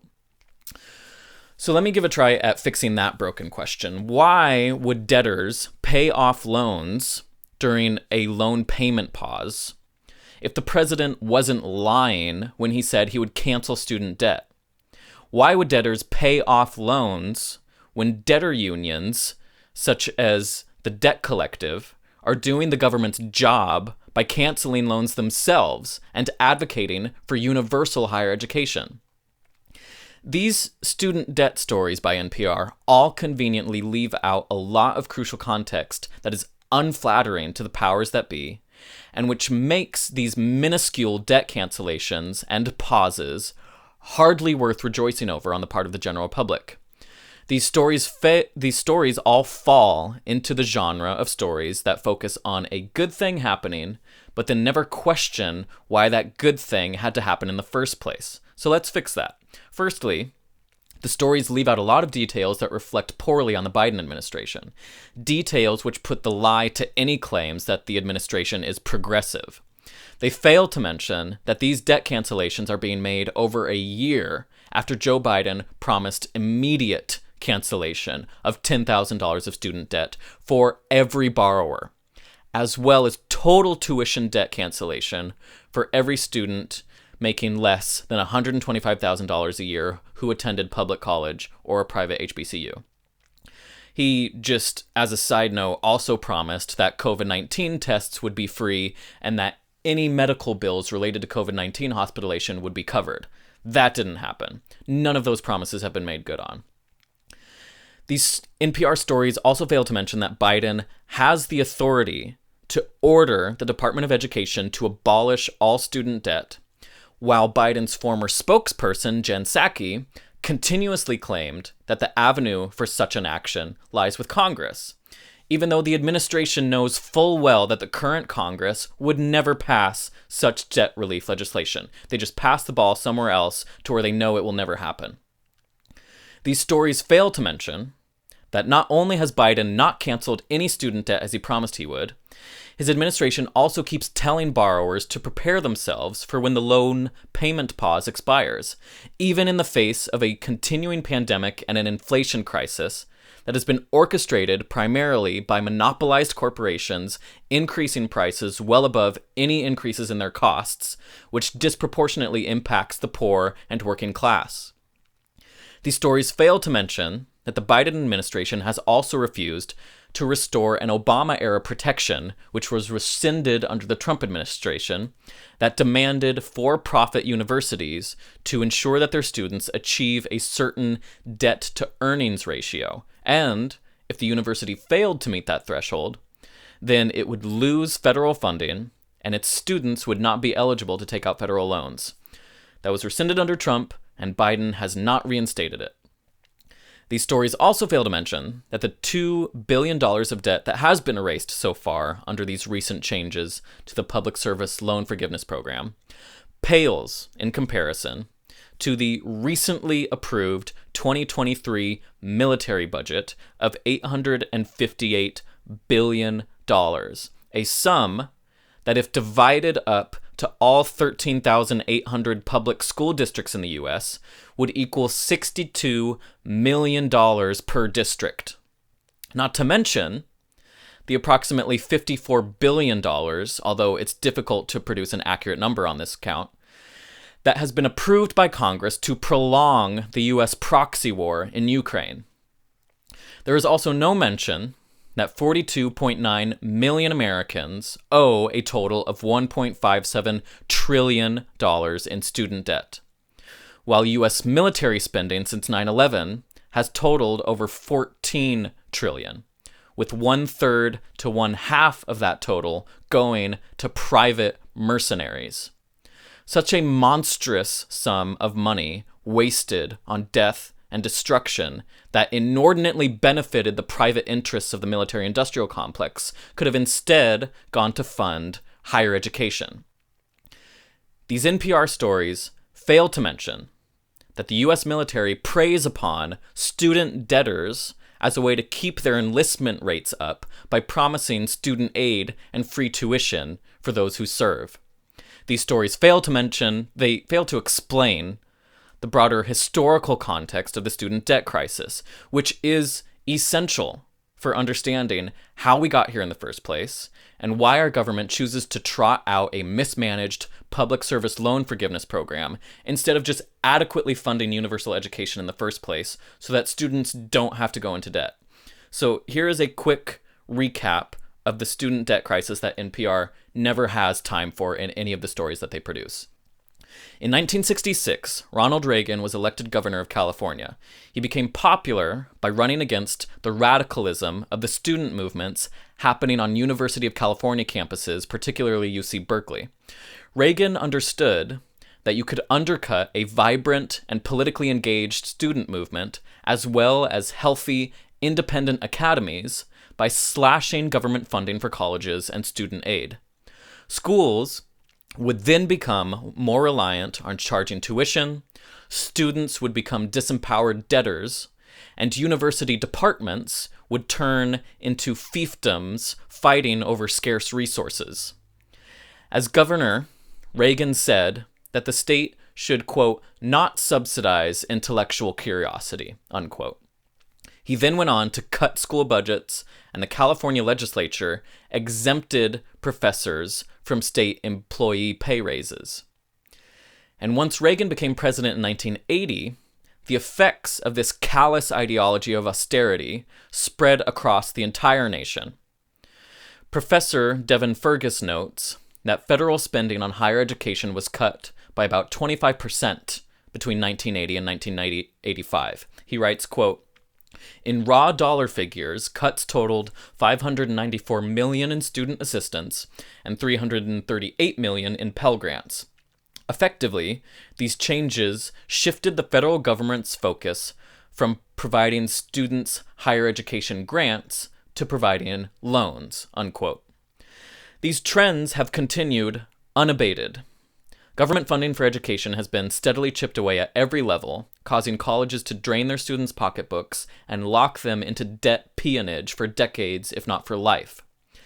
Defunding of education also radically emaciates the academy, depriving it of intellectual freedom and courage, shifting stable, tenured professorships to precarious adjuncts as a cost-cutting measure, turning professors into competitive grant writers, and morphing researchers into commercialized R&D arms of corporations. As the historian and professor Ellen Schrecker puts it, quote, such a constricted model of the academy, of the academic community, not only would stunt the careers and futures of students and teachers, but also would undermine the very idea of the university as a place for intellectual growth and meaningful scholarship. Academic freedom is in danger here, as is the future of the well-informed citizenry that our democratic system requires. An academy transformed into a site for job training and corporate research will be increasingly hard-pressed to retain its function as the last remaining haven for reasoned dissent and the home of serious ideas that do not lend themselves to sound bites, unquote. The current student debt crisis is a result of policy. It is a result of our political institutions being utterly beholden to immoral corporate interests at the expense of the American people. Student debtors, believing in the neoliberal pronouncements from figures such as the Clintons and Obama about the need to maintain a competitive edge in a globalized world. They got an education in an attempt to improve their lives, and now they find themselves unable to start a family, purchase a home, save for retirement, or do anything but work paycheck to paycheck just to stay afloat in a post-NAFTA economy with stagnant wages, disempowered workers, and bailouts for the rich. The debt crisis is a result of an elite class that refuses to recognize education as a public good in and of itself, and not as a mere market commodity to be valued by how much a student's wages or salary will be. The current student debt crisis is a result of austere policies carried out over decades by both Democrats and Republicans. All the while, as Wall Street, fat cat CEOs, and billionaires rob the public purse and engage in their own organized tax strike, we are told by the political and media class that student debt abolition is not only politically infeasible, but morally wrong. As such, their claims to legitimacy are becoming thinner and thinner and would be laughable if the effects weren't so deadly serious. This is the essential context and analysis that NPR fails to provide in regards to student debt. NPR leaves the listener feeling like all our problems are being taken care of, that these issues are mere isolated blips on our path of progress, nothing to see here. But these student debt stories are just one demonstrative example of how NPR functions as a state media outlet that consistently serves as a stenographer for power and capital. This is perhaps seen in a much more stark and troubling way in NPR's coverage of the United States foreign policy. So turning to that subject, it is startling to see how NPR stories give deference to the U.S. State Department and whitewash the crimes of U.S. aggression, while at the same time emphasizing the crimes of our official enemies. Let's first examine the case of Israel. In late November of 2020, Israel carried out an assassination against a prominent Iranian nuclear scientist named Mohsen Fakhrizadeh. While driving in a car with his wife, Israeli agents, using a remote-operated machine gun mounted on a parked car, opened fire on Fakhrizadeh's vehicle, killing him. This was yet another in a long line of assassinations of Iranian scientists by Israel. NPR did some decent reporting at the time regarding how this Israeli assassination of Fakhrizadeh could affect the Joint Comprehensive Plan of Action, the JCPOA, also known as the Iran nuclear deal. That deal, negotiated under the Obama administration, was easing economic sanctions on Iran in return for outside inspections of Iran's nuclear program. President Trump pulled the U.S. out of the deal and reinstituted sanctions against Iran. In turn, Iran slowly restarted its collection and refinement of uranium. Now, notably, NPR's story from December 3rd made no mention of Israel being responsible for this assassination. It didn't even quote the statement from Iran, which cast blame on the Israeli state. The story gives some voice to the notion that Iran does have a certain logic in wanting to develop nuclear capability despite costly Western sanctions. Quoting Ariane Tabatabai, an Iran expert from a US-funded think tank, who, just by the way, she seemed quite bent out of shape by the passing of the ghoulish Madeleine Albright and the mendacious Colin Powell. Tabatabai said, quote, "There are individuals within Iran who say, listen, the economic cost of US sanctions is worth it, because otherwise Iran will continue to be a target," unquote. Indeed, perhaps some nuclear capability would put a stop to all these assassinations being carried out by Israel. It would seem that Israel has an assassination addiction that is serious enough to merit intervention and treatment to stop it from continuing to hurt itself and others. If only there were an Assassins Anonymous meetings it could attend. Years earlier in 2012, prior to the existence of the Iran nuclear agreement, Israel assassinated a high-level Iranian nuclear scientist, his death being the fifth of its kind in just the previous 5 years. NPR reported on this killing without ever going so far as to describe the assassination as an act of terror. That, of course, would be too inflammatory. But NPR's Peter Kenyon did go so far as to describe the assassination as a belligerent act. Now, I would hazard to guess that if Iran carried out a single assassination against an Israeli scientist, let alone 5, NPR might give credence to those who go beyond labeling that a mere belligerent act, and instead call Iran a terrorist state. Such a label, being applied to Israel, is considered beyond the pale in polite circles. These NPR stories explain little of the broader context of U.S. and Israeli foreign policy. NPR fails to mention that the U.S. is hell-bent on ensuring that Israel maintains its sole moral right to exercise nuclear force in the region, and every other nation's attempt at nuclear capability in the region are illegitimate a priori. Let's look at how this dynamic is examined in a different NPR story. In a conversation from 2018 that focused specifically on the Iranian nuclear deal, NPR's Steve Inskeep, who has a long history of bias in favor of the U.S. client and apartheid state of Israel, he interviewed Israel's ambassador to the U.S., Ron Dermer.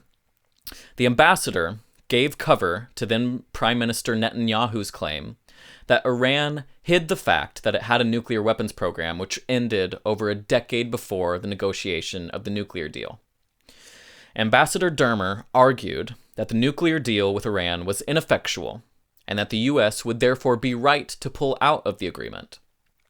The U.S. eventually did pull out of the agreement after Trump was pressured by neoconservatives such as Dermer and John Bolton, who Bolton has long advocated for regime change in Iran. The behavior and the objectives of the regime are not going to change, and therefore the only solution is to change the regime itself.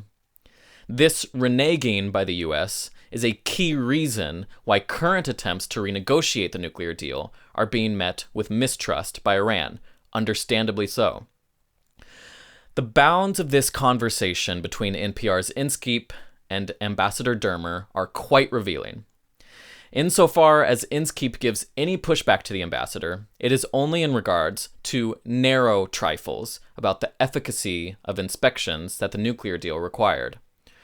Dermer says that if, quote, the commitment of Iran not to violate the Nuclear Non-Proliferation Treaty gave us any comfort, we wouldn't have needed a deal to begin with because they've been signatories of the NPT from the beginning, unquote.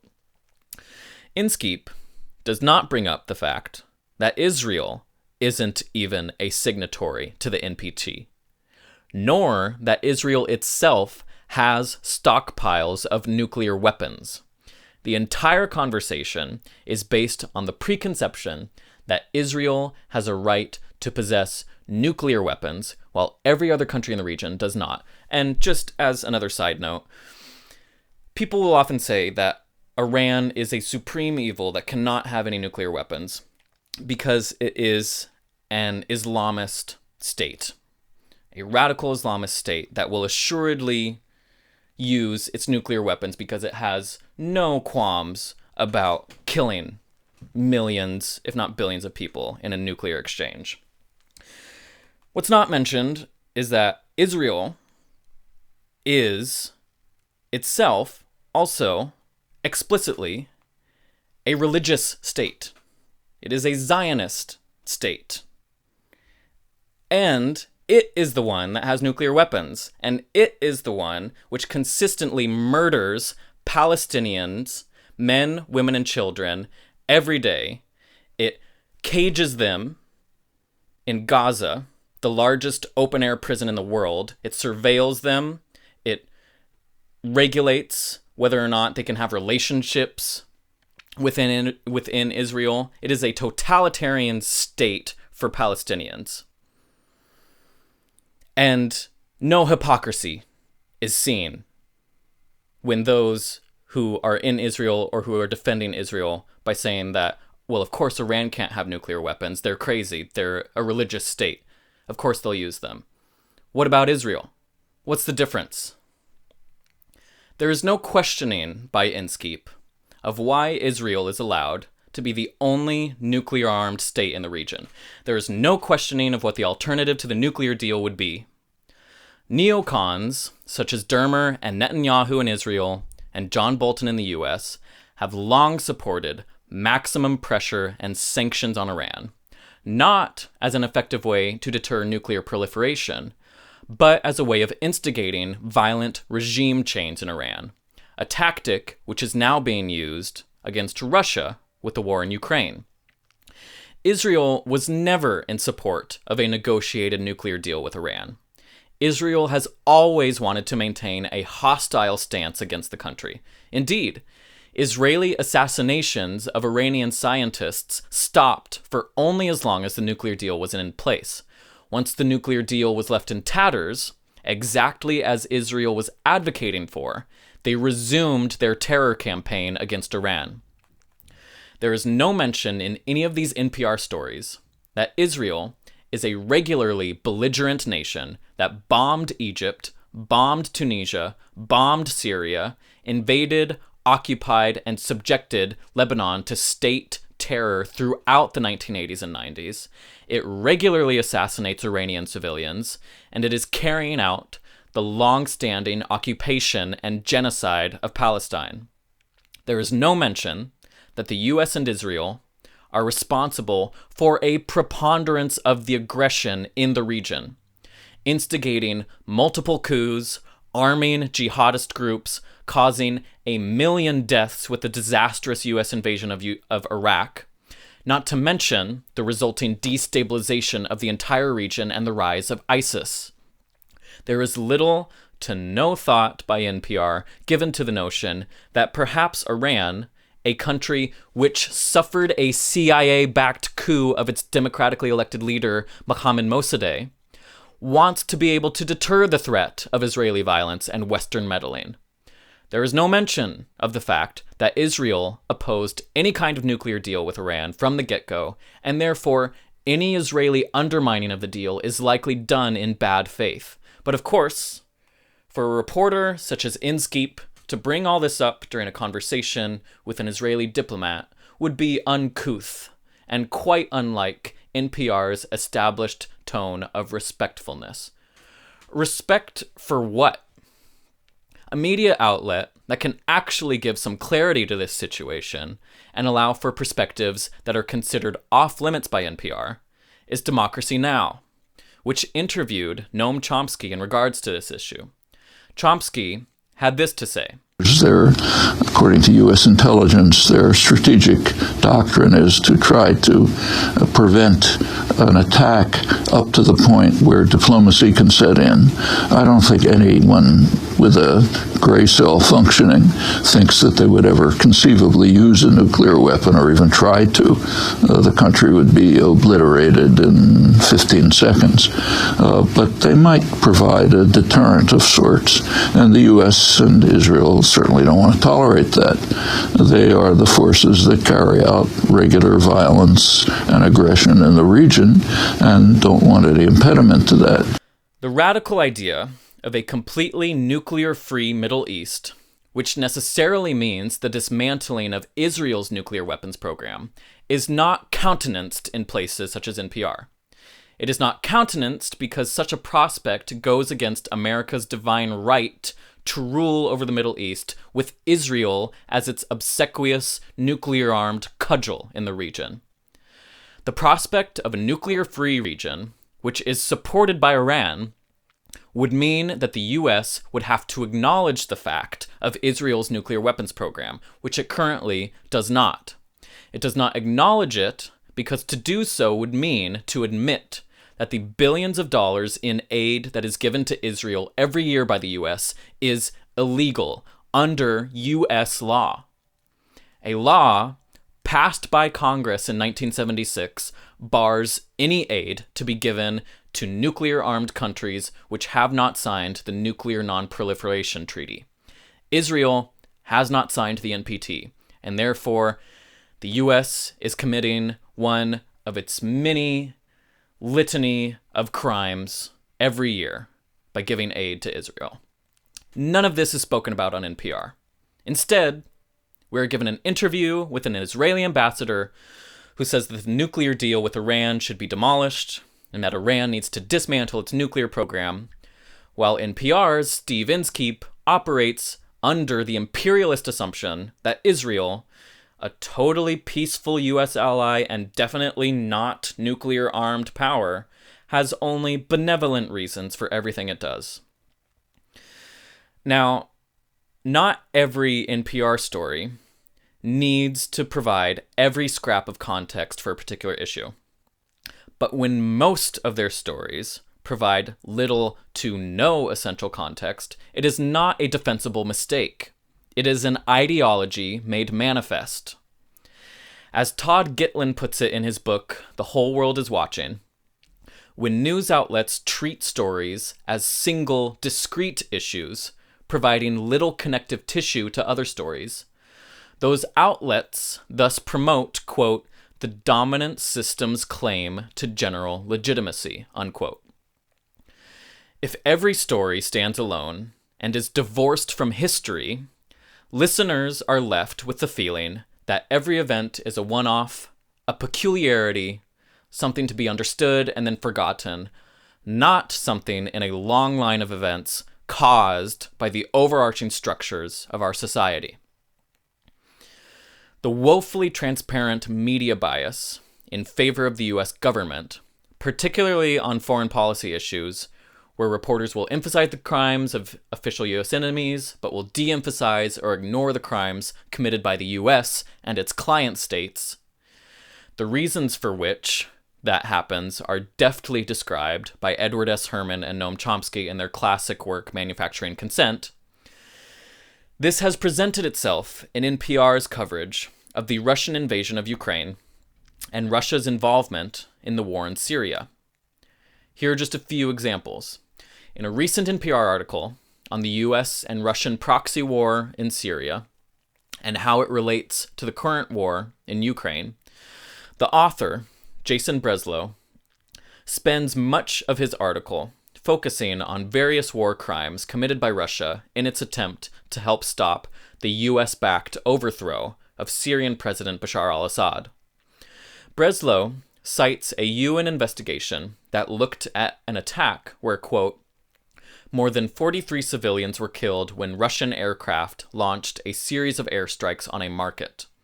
Civilians and other rescuers soon rushed to the scene, but within minutes they were met by a double-tap airstrike on the same area, killing scores more, unquote.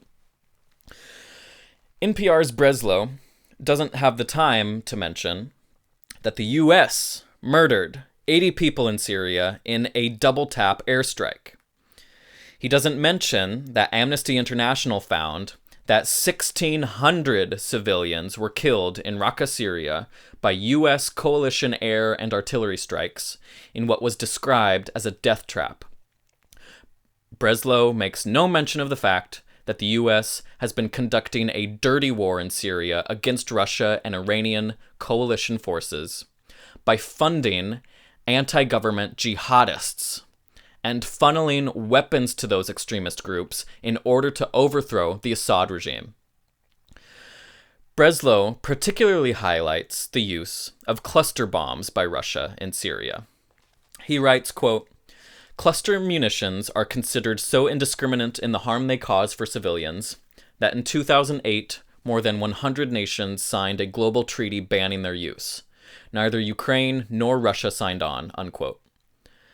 Breslow fails to mention that not only did the United States also not sign that treaty, but we have even used cluster bombs in Iraq and Afghanistan, and we sell cluster bombs to Israel and Saudi Arabia.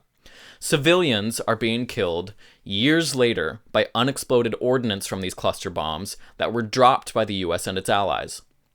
This apparently warrants no mention by NPR, National Pentagon Radio, when producing a story in the lead-up to the U.S. providing billions of dollars of untraceable weapons to Ukraine, which are now flooding the black market.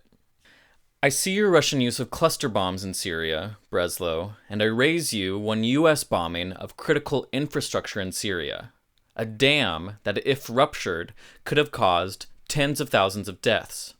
The U.S. was fully aware of this possibility beforehand, and yet we bombed the dam anyway. This rank hypocrisy of the U.S., laundered by the likes of NPR, is par for the course. U.S. Ambassador to the United Nations, Linda Thomas-Greenfield, recently addressed the UN, saying, quote, we've seen videos of Russian forces moving exceptionally lethal weaponry into Ukraine, which has no place on the battlefield. That includes cluster munitions and vacuum bombs, which are banned under the Geneva Convention, unquote. Later, the official transcript of her remarks was edited to add the words, quote, if they are directed against civilians.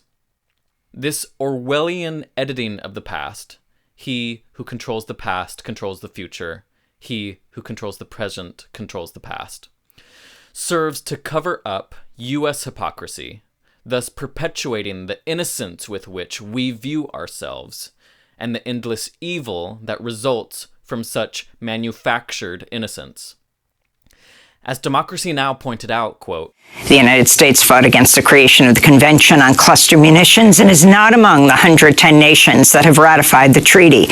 The U.S. has repeatedly used cluster bombs throughout its history, dropping them over Vietnam, Laos, Cambodia, Iraq, and elsewhere. Under President Barack Obama in 2009, a U.S. cluster bomb attack in Yemen killed 55 people, the majority of them women and children. Russia and Ukraine also have not signed on to the Convention on Cluster Munitions. Simplified, state-supporting propaganda, disseminated by mainstream media such as NPR, fans the flames of war. It makes us feel like the unerring defenders of virtue who must stop at nothing to defend our allies from our demonic enemies. But, as the journalist Chris Hedges writes, war itself is demonic. It destroys everything that sustains life. In order for people to unquestionably support such barbarity, they must be propagandized into it. Hedges writes, quote, we, echoing the empty promises from Moscow, claim we do not target civilians. Rulers always paint their militaries as humane. They are to serve and protect. Collateral damage happens, but it is regrettable. This lie can only be sustained among those who are unfamiliar with the explosive ordnance and large kill zones of missiles, iron fragmentation bombs, mortar, artillery and tank shells, and belt-fed machine guns, unquote. This magical thinking, us versus them, the good guys trying to beat the bad guys, is made all the more worrisome with this conflict now in Ukraine that involves two nuclear superpowers owning the largest stockpiles of nuclear weapons, which are more than enough to wipe out most living species on Earth. NPR gives no voice to a moral critique of war, only strategic critiques of war.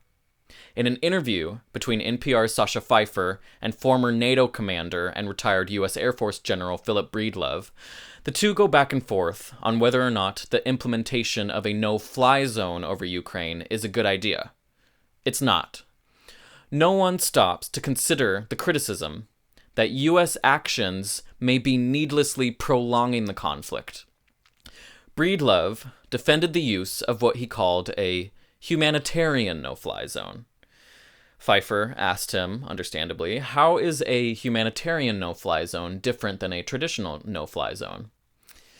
And Breedlove responded, maybe the humanitarian no-fly zone would only be over the western part of Ukraine, such that we could get relief trains in and wounded and dying out to try to bring medical care to them.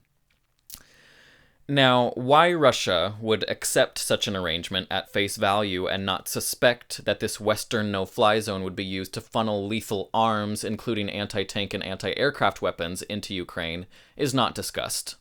Then comes this exchange, which could have been lifted directly from Kubrick's Dr. Strangelove. Would you still support the idea of a no-fly zone over Ukraine if you knew it would provoke Russia to use nuclear weapons?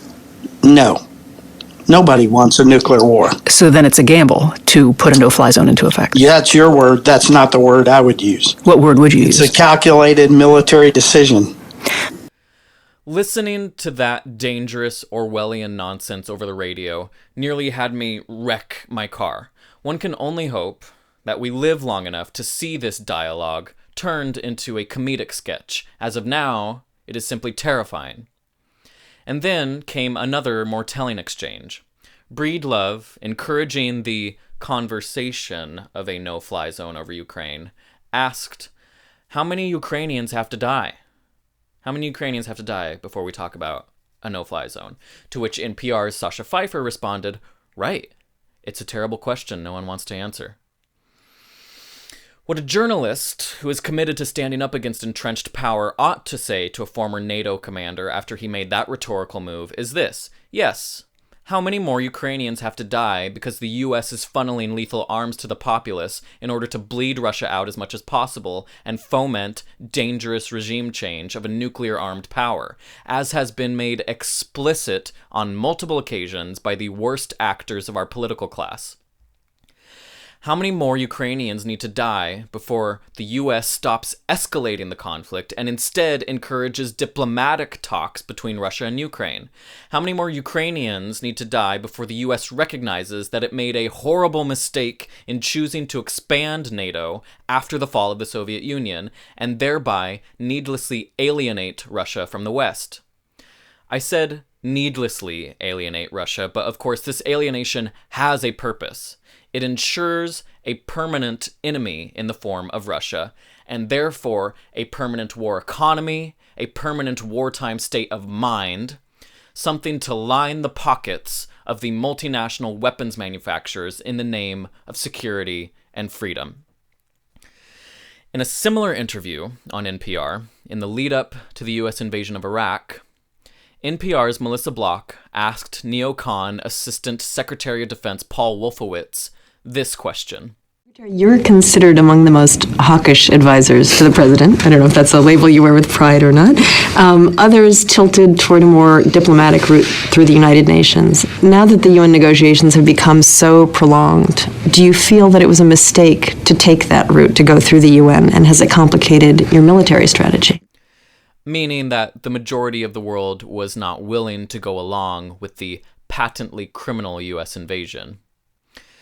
NPR only asks questions of strategy. NPR does not question the morality of war itself. This leads to further acceptance of militarization and escalation, not diplomacy and peace. There is no room for diplomacy, let alone pacifism, when it comes to the official enemies of the U.S. State Department. There are only military options, demands from the barrel of a gun to assert our values of freedom and democracy.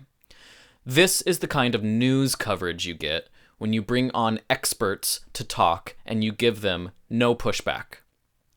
This is how NPR can produce a story on the difficulty of prosecuting Russian crimes of aggression in Ukraine without giving any mention to how the U.S. consistently undermines any accountability for its own criminal wars of aggression in Iraq and elsewhere by refusing to recognize the legitimacy of the International Criminal Court.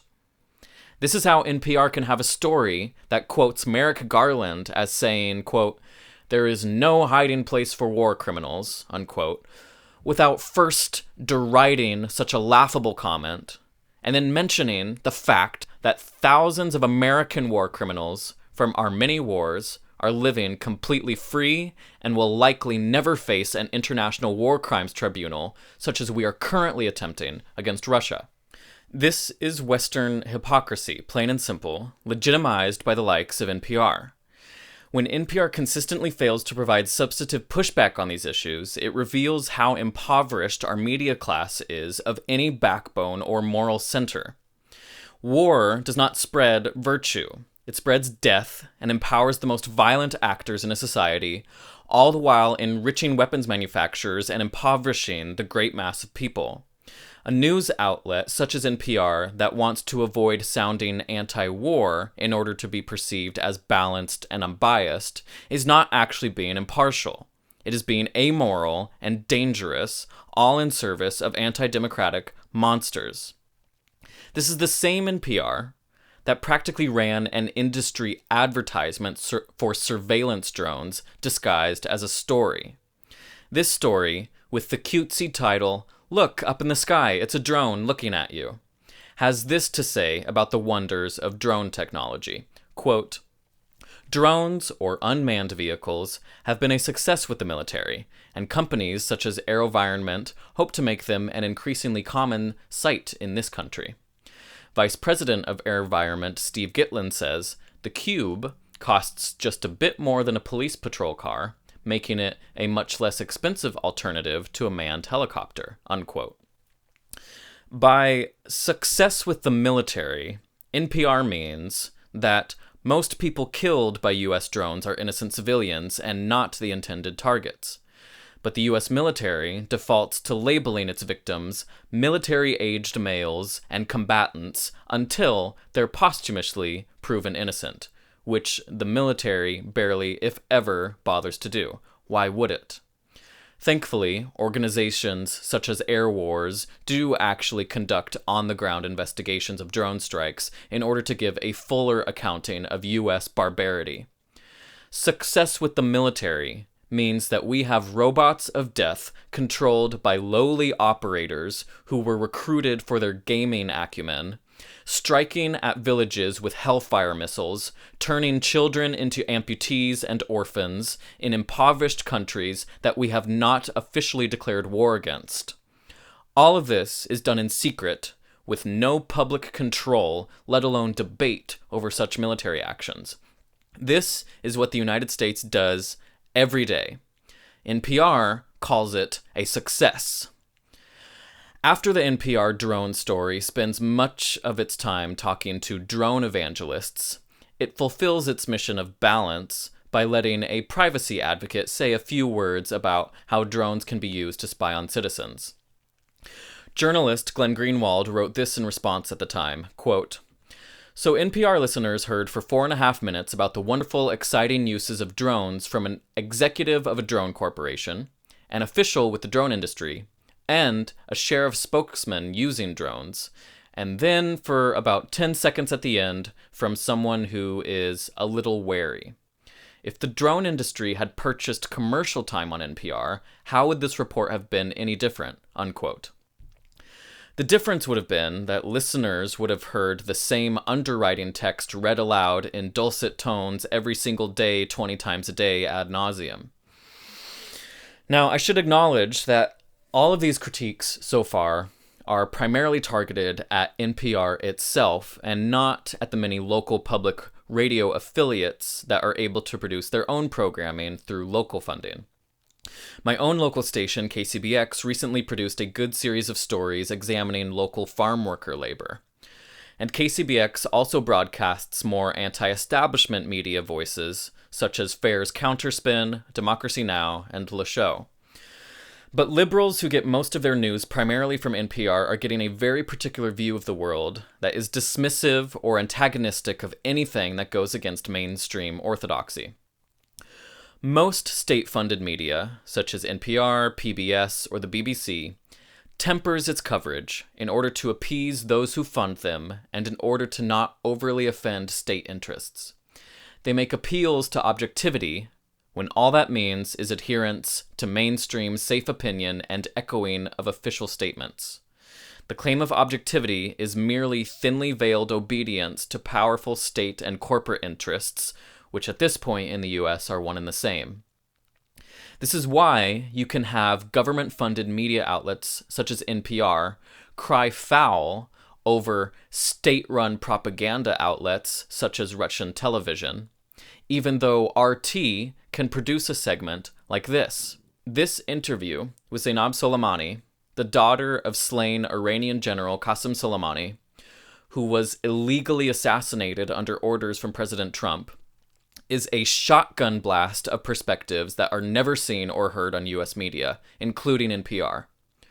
For starters, the mere fact of a victim of US wars in the Middle East being given 20 minutes to speak live on air from a state that is considered an adversary of the US is enough to make you realize that such an interview would be exceedingly rare, if not non-existent, in Western media.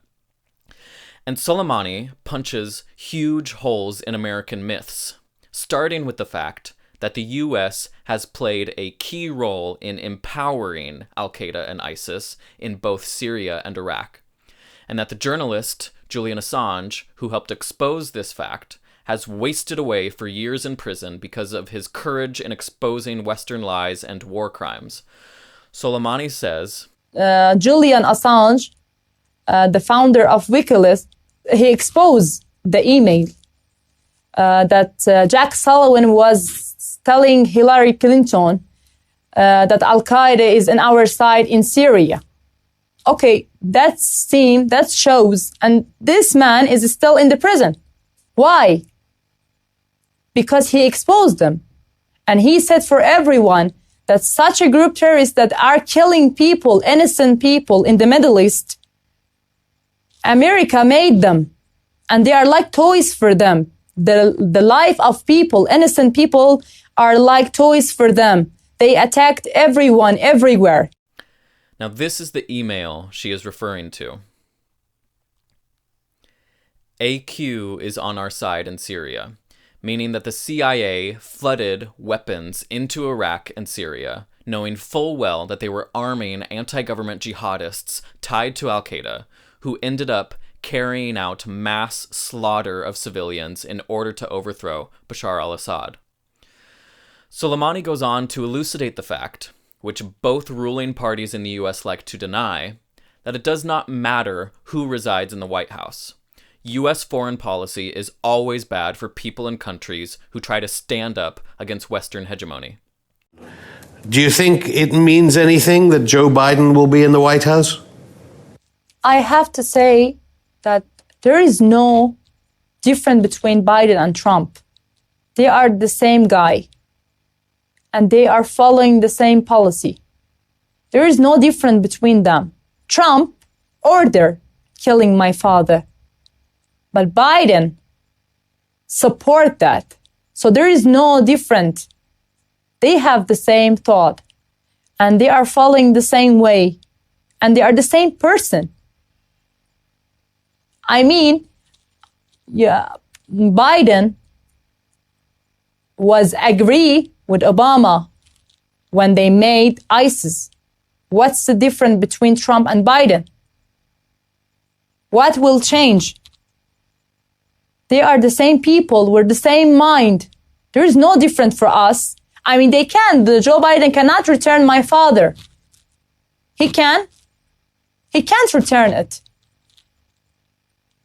So there is the problem we have with America is with their policy. This will not change. They are the same people, the same mind, the same way. And each one of them is worse than the other one. This interview expresses a view that would never be countenanced or framed as legitimate on mainstream US media, such as NPR. It gives voice to America's victims. It humanizes the Iranian people, and it calls into question the blissful and arrogant innocence with which Americans view themselves and their government, an innocence which ensures the continuous immiseration of other people by our hands. And yet, it is only RT that gets branded as state propaganda, while the likes of NPR, PBS, and the BBC get to prance around as neutral arbiters of truth and journalistic integrity, even though they conveniently stay within the narrow bounds of acceptable Western thought. You watch PBS News, and I don't suggest you do, you'll have the intrepid Jane Ferguson on their reporting from the front line saying things like, over here is democracy. She's referring to Ukrainian land, and over there is basically authoritarianism. Well, that's interesting. Brad, you have the video that Vijay had mentioned? This is PBS. Yeah. This village is the last one at the front line controlled by Ukrainians. The next one contested. The one after that, Russian controlled. You can see in the distance here the smoke from artillery fire there. So this is Ukrainian territory and that is Russian territory. But it's important to remember this war is about a lot more than that. This is where democracy ends, and over there is where autocracy starts. We are not fighting just... That's it. Wow. You don't need any more, okay? Wow. That's a U.S. theorist. journalist. Wow. I would love to hear her define either of those things, honestly. It's actually shameful because that's on PBS, which puts itself forward as like firstly, a liberal channel, as it were, and secondly, the channel of thoughtful people, as it were. It doesn't have people yelling and so on, but it's comical. I mean, what is she talking about? How is a correspondent to behave like that? I'm interested in I would, exactly as you say, I would like to have define the terms. It doesn't illuminate anything. Journalism is supposed to give stories to people so that we get an illumination about the world. We can have some understanding of what's happening. I don't presume, I've reported from difficult places. I agree, it's hard to report in a war. It's really hard because you don't know what's going on. It's bewildering. I get it. But our purpose isn't to tell, quote unquote, the truth, but to illuminate something, to try our best to be clear and sincere and illuminate. This is just propaganda. Now, as a side note, the original segment on RT that I wanted to use to demonstrate this point was a piece that was produced by RT America that had an interview with former Marine Corps intelligence officer and UN weapons inspector Scott Ritter and a former Pentagon official, who I cannot find the name of now because the segment was completely scrubbed from YouTube after the Google-owned platform deleted every single video by RT America from its website. And I cannot find the original segment on RT's own website. Scott Ritter's Twitter account has since been suspended because he did not toe the official Western line on the US proxy war in Ukraine. The disappeared segment analyzed Iran's calls to hold US officials to account for ordering the illegal assassination of General Soleimani by putting those officials on trial at the International Criminal Court. Again, this segment, produced by RT America, gave airtime to views that are either ignored or derided by the Western press, namely that Iran, by seeking justice against the US for the murder of its well-regarded general, is advocating for the rule of law, something that the US abandoned long ago, and is accurately calling the assassination an act of state terror. So, thank you, Silicon Valley companies, for censoring any dissenting views from official US dogma, and thank you, Western media, for playing along as if this is normal, proper, and good. The dystopia is here, indeed. All hail Big Brother. Now, moving to the final category of issues that I want to assess with NPR, and that is the professionalization and elitism of mainstream journalism, which has infected NPR and most other outlets.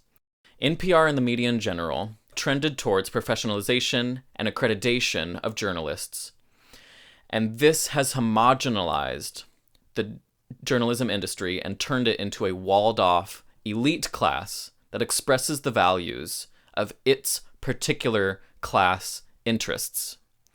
Just as NPR has become politically partisan like other media outlets, it has also succumbed to the same staffing biases that are seen within the larger media ecosystem. So call them what you will, the professional managerial class, the creative class, the liberal class, they all vote respectably, they use the good and proper terminology, and they gain advanced degrees in order to write stories that pose no threat to our current systems. Think of the upper-class journalist with a master's degree from the Columbia School of Journalism. Now, in older days, the idea of a master's degree in journalism would have been regarded as a joke, something that the fast-talking, low-down reporter characters from His Girl Friday would have scorned as highfalutin and effete. Today, it is becoming ubiquitous. Now, where I come from, the world of technical theater, a master's degree in theater is joked about as something people get if they've got nothing better to do than throw away tens of thousands of dollars on an education that they could get just by working at a theater company, but I digress. This official accreditation of journalism, turning it into something that it didn't used to be, an official class that you belong to instead of something that you do, saps any radicalism from the profession and creates an insular, not to say incestual, culture. Institutional reporters are increasingly culled from the upper classes and the milieu of elite colleges. Thus, the same principles of neoliberalism stringently inculcated at the academy remain ascendant in newsrooms. The poor, working class, and high school graduates are marginalized. The range of acceptable thought narrows.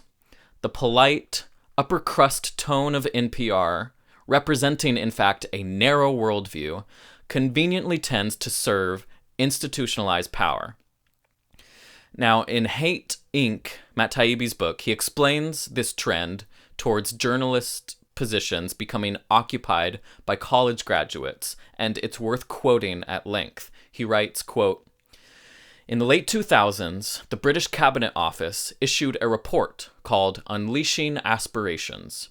It found journalism to be one of the most socially exclusive professions in the country, noting 98% of journalists born since 1970 were college educated, less than 10% came from working class backgrounds, and a journalist on average grew up in a family in the upper 25th percentile by wealth. In America, the change came in stages. When journalism became cool after All the President's Men, upper class kids suddenly wanted in. Previously, a rich American kid wouldn't have wiped his tuchus with a reporter. Ironically, All the President's Men, which made reporting glamorous, was about adversarial journalism. But the next generation of national political reporters viewed people in power as cultural soulmates, because, at least socially, they were. Political reporters became professional apologists, constantly telling us how hard it is for politicians to win elections and run things. The internet accelerated the class divide.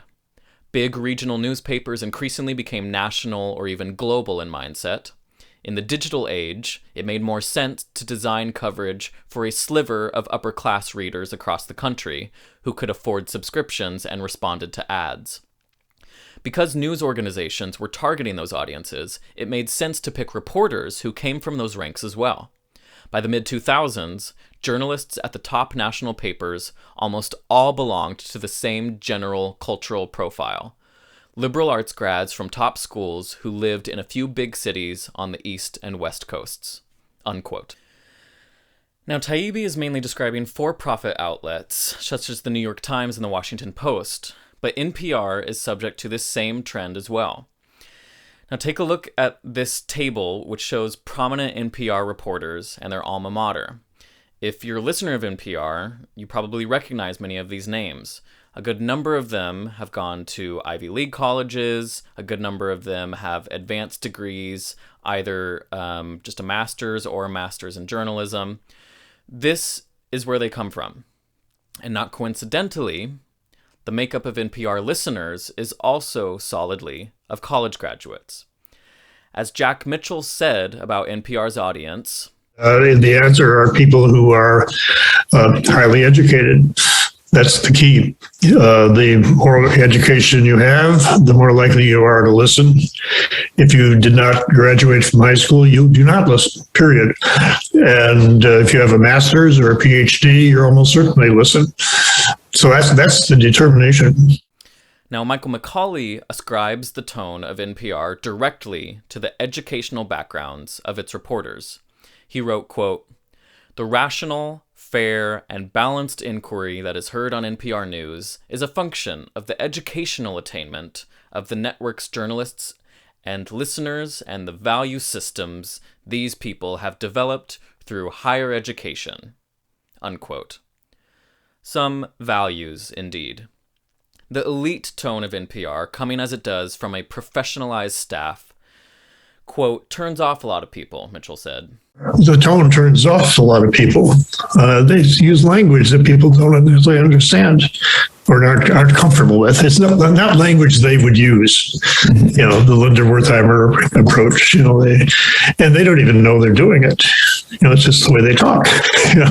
They think it's conversational, and it is for them. But the social divide is quite different. NPR is routinely criticized from both the left and the right for a perception that the organization is homogenous. As NPR itself admitted in 2005, quote, "At NPR, there are discussions about whether the people who are attracted to work in public radio are too much alike. There is an increasing recognition that NPR needs to be a more diverse organization at every level, culturally as well as politically, and that's a discussion that is long overdue," unquote. The elitism of the media corresponds with the worsening political divide throughout the nation. Jack Mitchell went on saying, They really don't have much respect for anybody who voted for Donald Trump. Well, half the country did. And I think that's a huge, that's a pretty big blind spot if you're trying to work in a democracy and just want a functioning society. You really do have to not only understand, but respect. I guess that's what it would be, because the NPR will go out and interview some people, but it's like sending some correspondent to a foreign country. They're interesting people you are. That kind of an attitude. A kind of vicious cycle occurs, where the tastes of professional liberal reporters are reflected by the professional liberal audience and vice versa, creating an establishment echo chamber.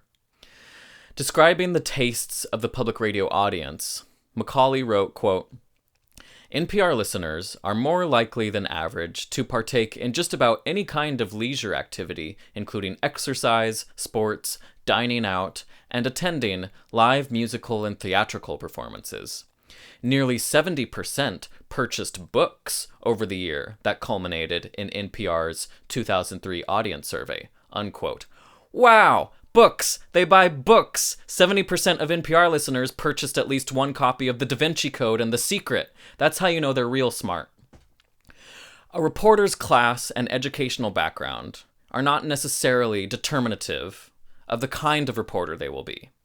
But, as a general trend, people look out for their material class interests, and as journalism becomes more homogenized and professionalized, it perpetuates the dominant ideologies that are so embedded in our academies and political institutions. As Todd Gitlin put it in The Whole World is Watching, quote, "Journalists are socialized from childhood and then trained, recruited, assigned, edited, rewarded, and promoted on the job. They decisively shape the ways in which news is defined, events are considered newsworthy, and objectivity is secured. News is managed automatically, as reporters import definitions of newsworthiness from editors and institutional beats. Simply by doing their jobs, journalists tend to serve the political and economic elite definitions of reality," unquote. What does this kind of accreditation mean for journalism? For starters, it fosters a culture of impunity. In his book Listen Liberal, Thomas Frank describes the history of our broader culture of professionalization and how it has infected our politics. Explaining the unaccountable insularity that arises from professionalization, Frank writes, quote, "The group to which professionals ultimately answer is not the public, but their peers. They listen mainly to one another. They are not required to heed voices from below their circle of expertise," unquote.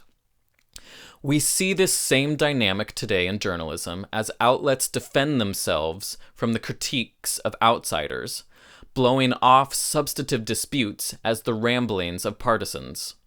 Indeed, NPR continuously absolves itself of the issues that listeners bring up, whether it's on their coverage of the lead up to the Iraq War, where, in defending itself, NPR praised the interview that Melissa Block did with the neocon Assistant Secretary of Defense Paul Wolfowitz, calling it a model of sharpness, or whether it's NPR's refusal to use the word torture, their questionable coverage of their underwriters, their delegitimizing of progressive politics, their liberal and status quo bias, or their nationalistic worldview, NPR always finds a reason to avoid full accountability or to conduct a broader systemic analysis of their coverage.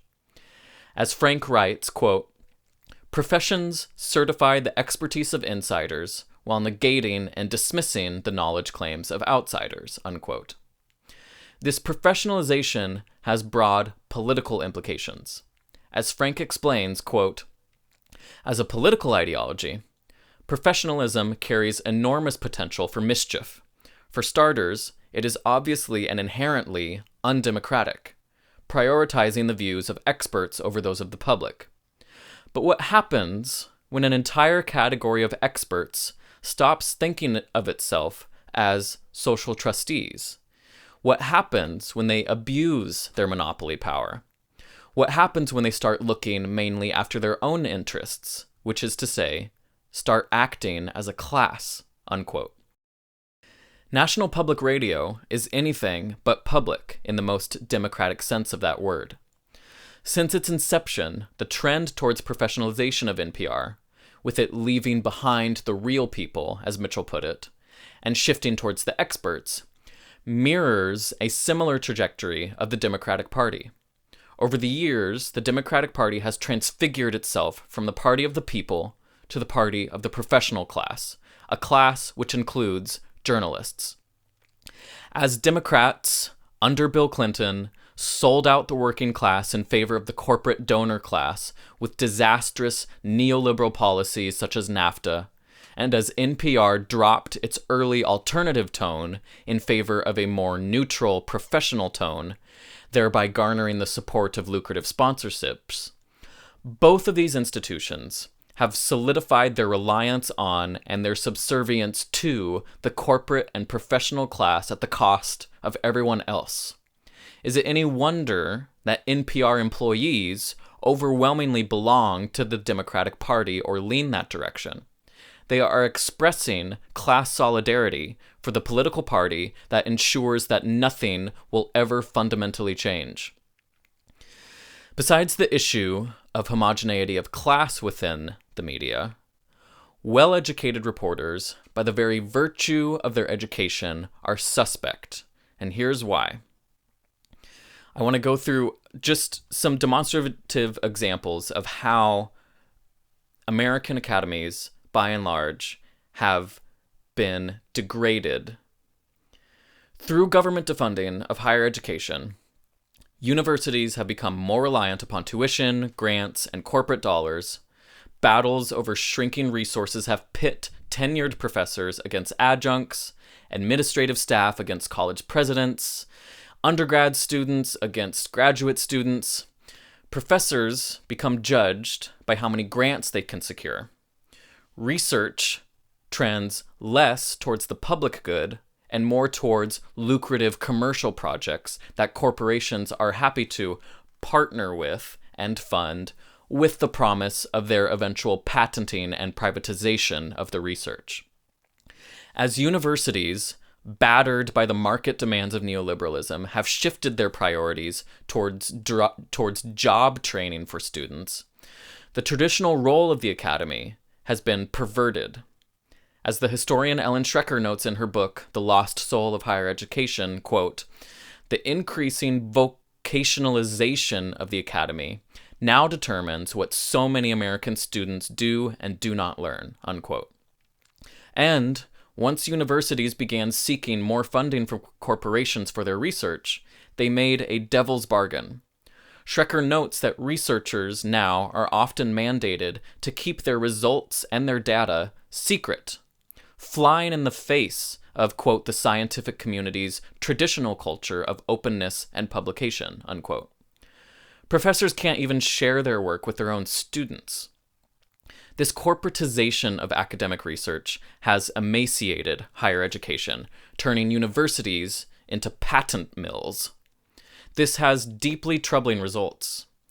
Schrecker points to one case where, quote, "the University of Pennsylvania simply dropped their study of breast cancer genes rather than risk a suit for patent infringement," unquote. In another case, at UPenn, where an 18-year-old died from a gene therapy experiment, quote, "it turned out that the doctors conducting the experiment had not only misinformed their subjects about the project's risks, but had also concealed their own financial interest in the company whose product was being tested," unquote. This is what happens when you marketize and bring austerity and neoliberalism and corporate capitalistic values to academies. Market pressures on the academy also disappear any lines of inquiry or study that do not have potential for profit. Schrecker writes, quote, "the once thriving specialty of labor studies, for example, has almost entirely disappeared, while that of occupational health is also threatened. Similarly, although plant biology attracts support from agribusiness, environmental studies does not, a shift in funding that doomed Berkeley's Department of Plant Pathology," unquote. Quoting a biologist explaining their school's requirement for researchers to disclose any findings that may be commercially relevant before they are allowed to publish it, quote, "they have up to 6 months to decide the fate of what you are working on. The lines between industry and universities are sort of merging," unquote.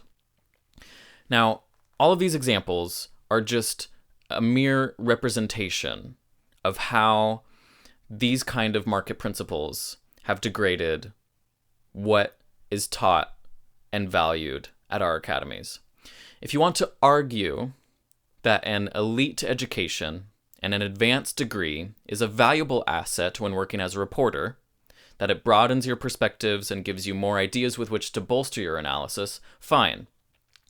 But given the mainstream worldview that tends to get spouted by those who come from such institutions, the fact that those universities have become manager mills, that they are subservient to corporatized and militarized research and funding, and that our academies chiefly operate not as makers of well-rounded citizens, but as specialized career mills, you cannot pretend that such advanced degrees accord people the platonic ability to present news and analysis that does not reflect the interests of the class that they belong to. In other words, own your bourgeois pig status and don't offend our intelligence by saying that your degree magically makes you unbiased. Colleges, by succumbing to their own corporatization without a mumbling word, have positioned themselves as a useful excuse for our political system to avoid the egalitarian and democratic distribution of wealth. We are told, in our oh-so-benevolently meritocratic world, that we must get a higher education and receive advanced degrees in order to be upwardly mobile. There is no other way. Pay for a degree or get fucked. College faculty and professors, by placating to their corporatization and accepting their new role as specialized career mills and debt prisons, have become full partners in the perpetuation of inequality in America. And the elite students, but also let's not forget the often woefully indebted students that colleges pump out, are carrying on that same crime into their professional lives where they give cover to the neoliberal order, operating chiefly as systems managers. Now, happily, it seems that Ronald Reagan's plot to de-radicalize students by turning them into debtors has now born a generation of students radicalized by their debt.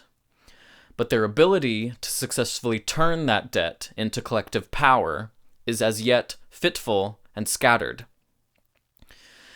Now, Ellen Schrecker has written several books on the many ways in which professors and their institutions have been systematically disempowered and forced into becoming corporate subsidiaries. The issue of how this all happened is a separate topic for another video. Schrecker herself is a happy example of a professor decrying the corporatization of higher education.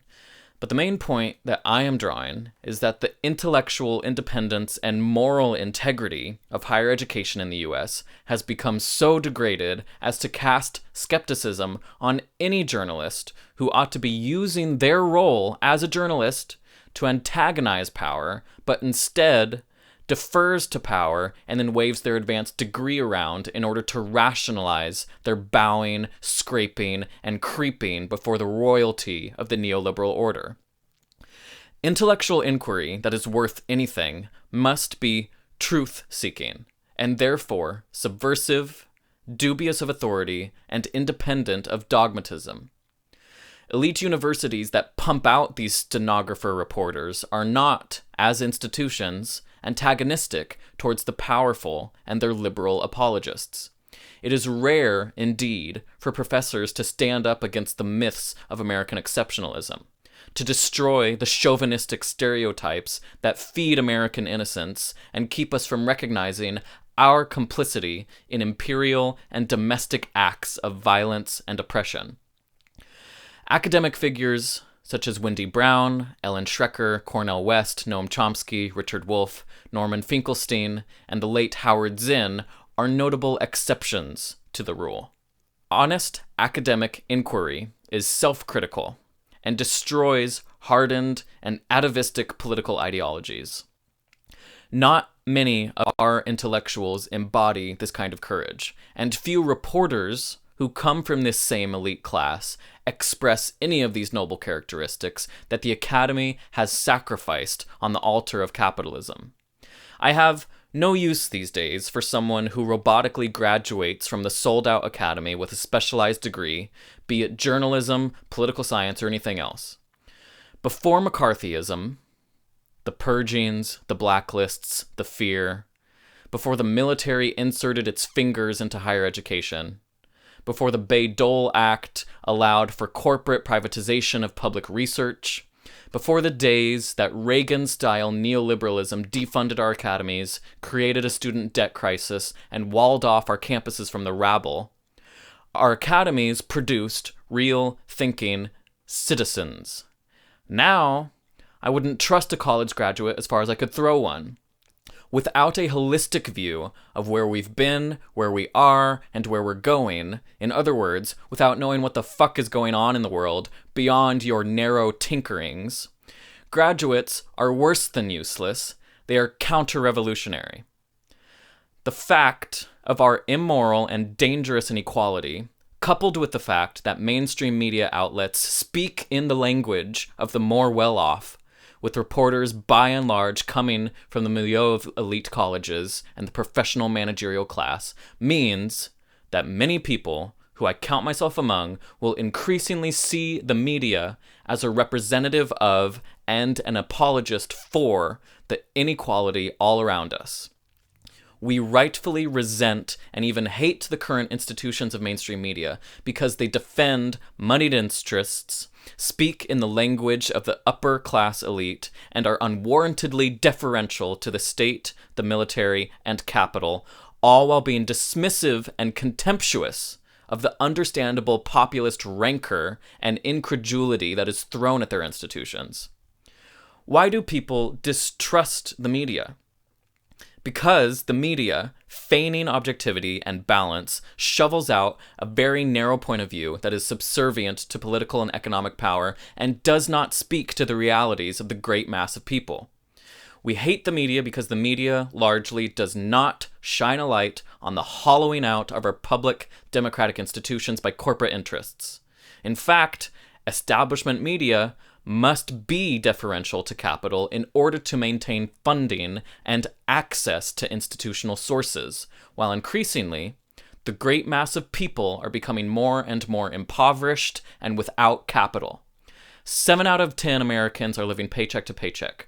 40% of people can't afford a $400 emergency. Meanwhile, the Fed wants to raise interest rates in order to manufacture unemployment as a way of tamping down inflation. And NPR, when reporting on that, doesn't bat an eye at this manufactured permanent unemployment scheme, saying that it will bring a, quote, healthy labor market with wages and consumer demand in balance, unquote. No thought is given by NPR to question the merits of how the Fed chooses to dictate the fates of millions of people in our economy. They are the experts, so naturally we must listen to them. This is stenography in action. Do you think that Kai Ryssdal of Marketplace would give a fair hearing to Marxist economist Richard Wolff about inflation? Would Mary Louise Kelly bring Marxist journalist Vijay Prashad on to talk about the ongoing plight of Indian farmers suffering under globalization? Would Ari Shapiro sit down for a balanced and wide-ranging interview to discuss the new book by socialist writer Vivek Jabir? If NPR were to hire a bunch of working-class, unaccredited reporters, hosts, pundits, and producers for their daily shows, culled from divergent, leftist, unapologetically anti-imperialist and anti-capitalist outlets, such as the World Socialist website, the Black Agenda Report, Truth Out, the Empire Files, Breakthrough News, Jacobin, Consortium News, The Gray Zone, Monthly Review, Mint Press News, Multipolarista, The Real News Network, and others, and those new reporters maintained the same quality of work that they've been producing under their independent outlets, NPR would see its substantial corporate underwriting and institutional access completely cut off. Not because those leftist reporters are any more biased than the current coterie of NPR staff, but because the current NPR staff has a bias in favor of the capitalist status quo, because NPR is not threatening to elite interests, because it only speaks in language that is narrowly defined and has its parameters set for it by consensus. It is not that NPR is overtly and explicitly censored from up on high in order to appease corporate interests. It accomplishes that well enough on its own. It is that divergent voices would simply never be allowed to have a substantial mouthpiece in an establishment media outlet such as NPR. At least, not without a goodly amount of correcting. In other words, how can an institutionalized reporter working in a newsroom full of institutionalized reporters be an effective adversary of institutional power? As NPR shows time and again, it seems difficult to accomplish. Our political class is radically corrupted. And more, the reporters in mainstream media are products of that same class inculcation. Their universities produce neoliberal consensus and manufacture subservience to the political and economic power which props up the shambling corpse of our corporate state. Keep these matters of no little importance in mind the next time you tune your dial to National Public Radio. Now, as far as what NPR could be, while it may seem pie in the sky to transform NPR into a true radio of the people, there are things which could be done to move the outlet in that direction. Michael McCauley writes that, quote, NPR clearly does not approach stories from the fierce, radical viewpoint of Pacifica's Amy Goodman of Democracy Now!, unquote. But such a radical orientation should certainly be an aspiration for NPR. Some steps toward improvement are obvious, like not allowing lead reporters to be the best friends of the powerful people they're supposed to be reporting critically on.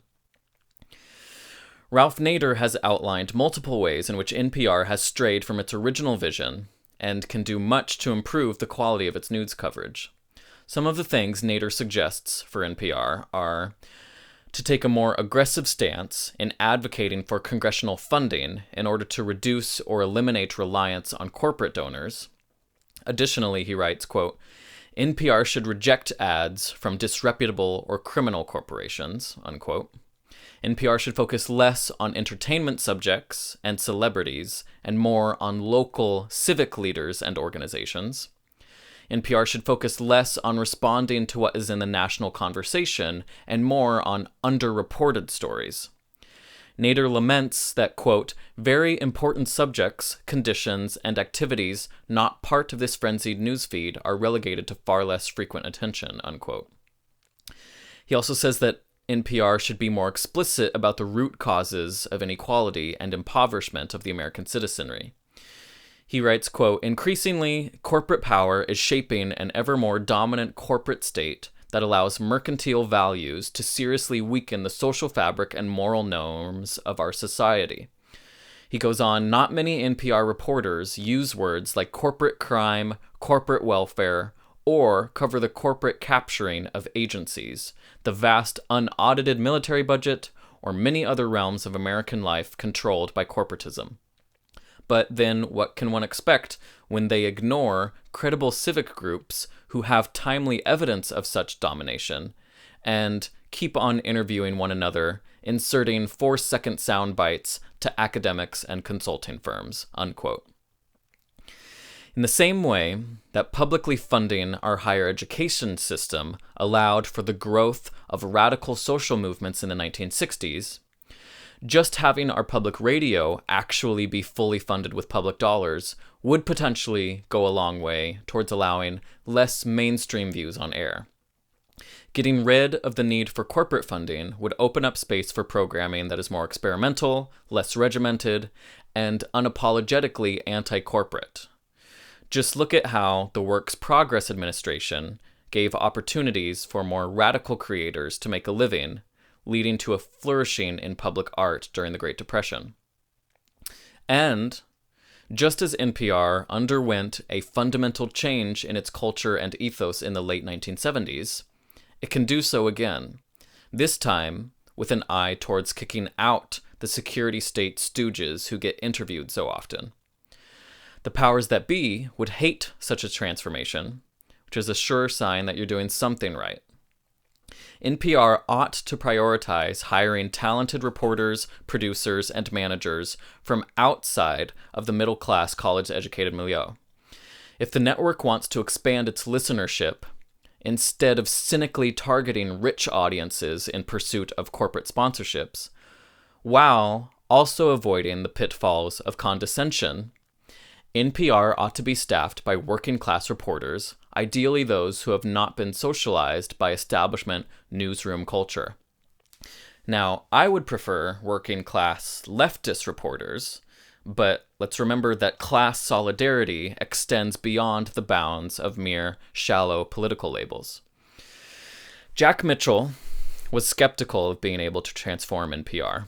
I don't think NPR could possibly change. It's become so big and so bureaucratic and so ingrown that I just don't think it could change much. And the stations pretty much ape NPR. We must ask ourselves, given that NPR, in its staff, its funders, and its audience, is overwhelmingly liberal, white, and college-educated, whatever happened to the public in national public radio? Our citizenry lacks a national outlet which we can truly call our own, a radio which serves our interests, not the interests of the powerful. My humble suggestion for a rebrand, TPR, the People's Radio.